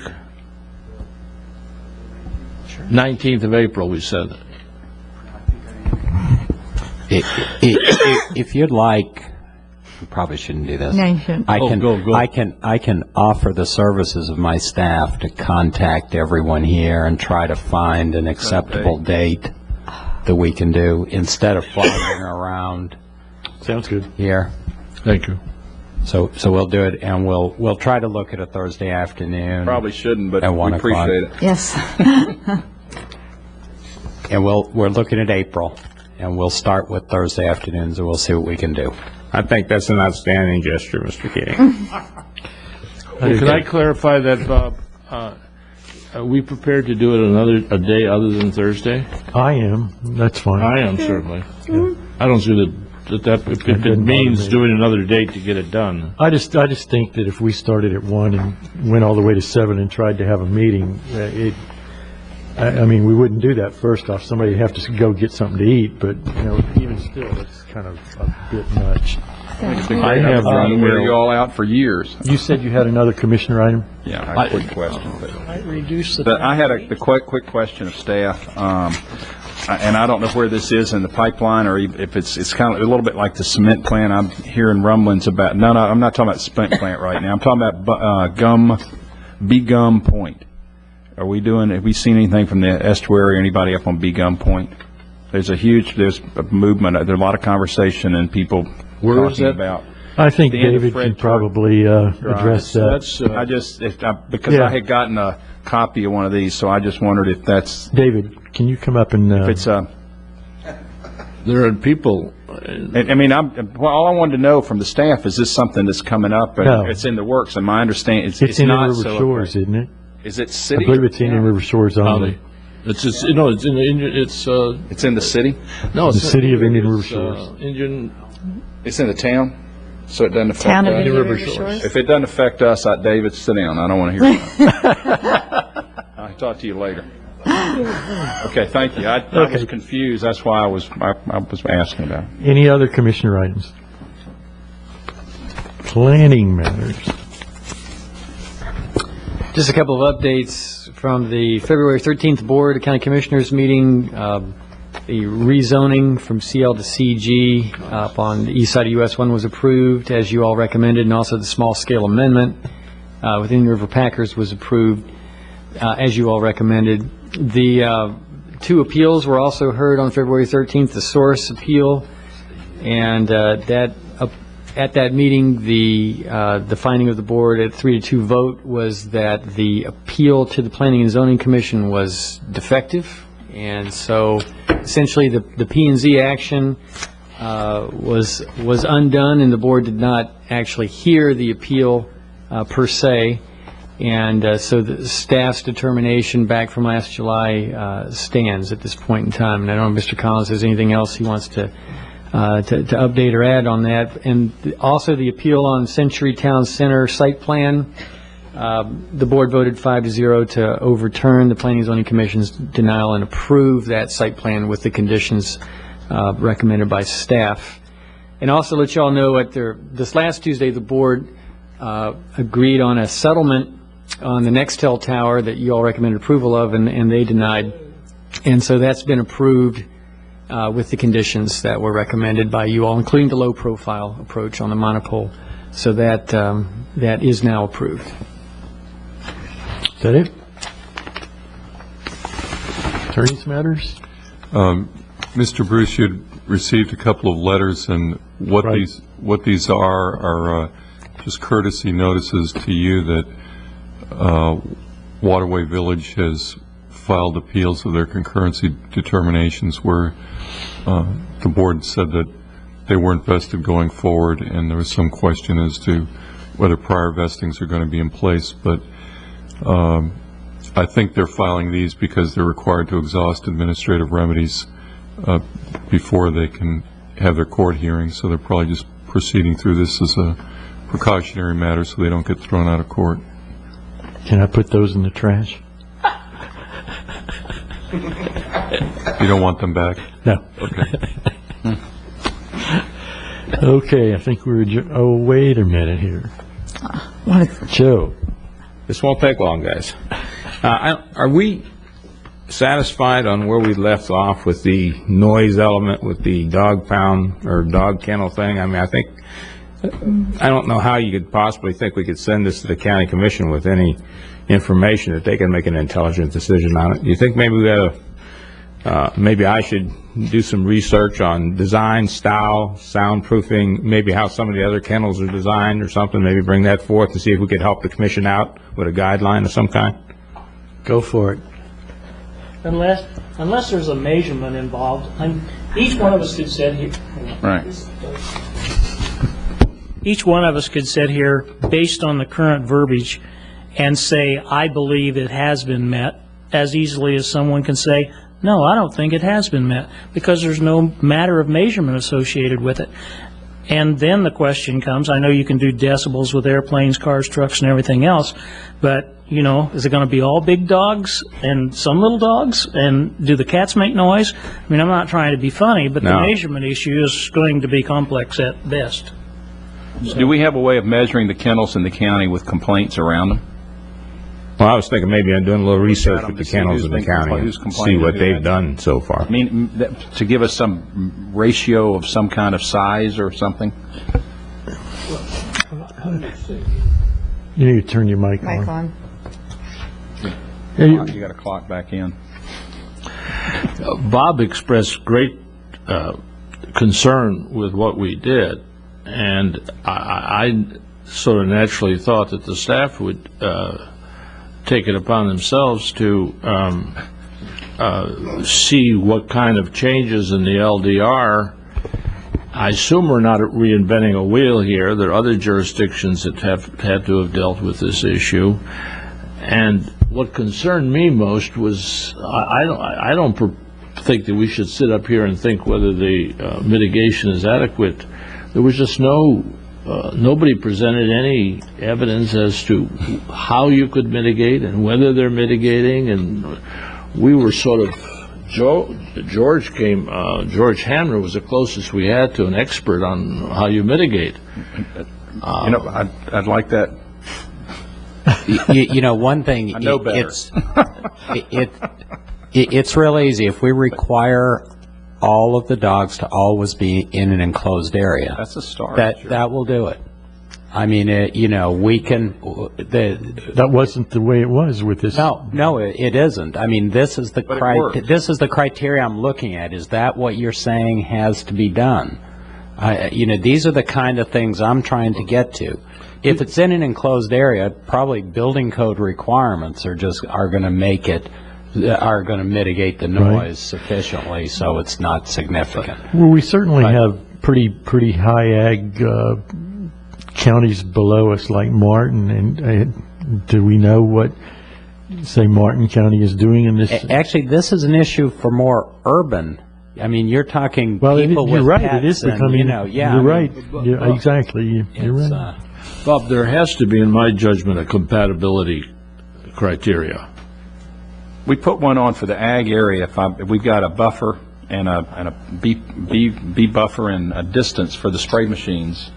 I mean, there's some things that we have done that are measurements, but I mean, it's all. Otherwise, you're gonna have. I don't think you'll ever measure. There has to be a compatibility issue here, I think. I believe that's the issue also. And I think maybe if we did establish something where there's a certain number within so many acres, how do you feel about that, Bob? I can tell from the look on your face you're not happy.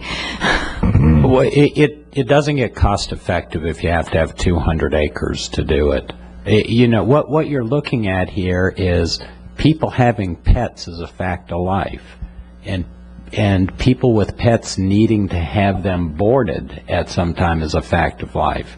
What we've got is we've got the area outside the urban service area that is supposed to have uses like this. It's supposed to have chickens and roosters and spraying machines that make noise and things like that.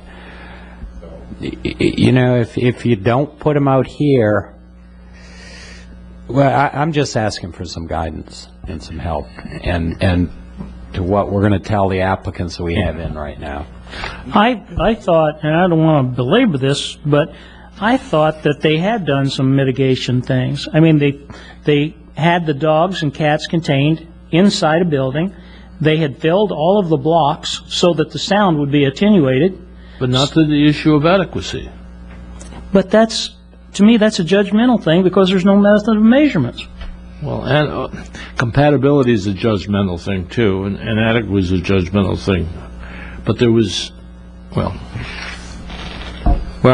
would it be impossible to set a standard of some kind that we could ask for, and once we did a study and found out what the other kennels and what the other pounds have done to not have complaints coming in daily?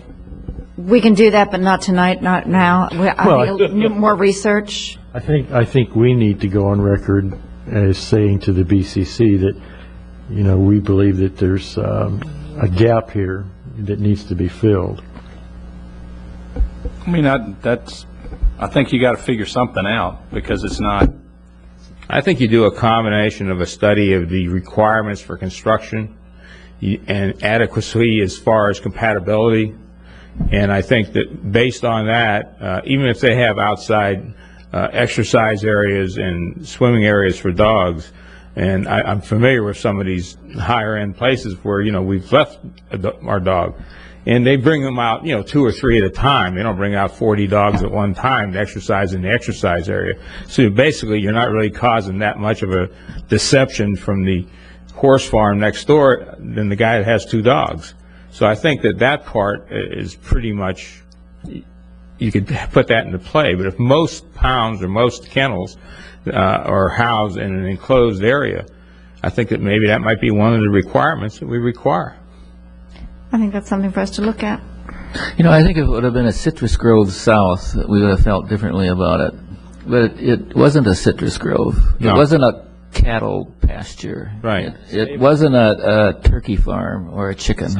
It was a guy's house and pool deck. Well, it's not only that, it's the horse farm. To the south was a stable. But still. And we're not just looking at residents now. We've got a conflict, perhaps, between dogs barking and people on horses.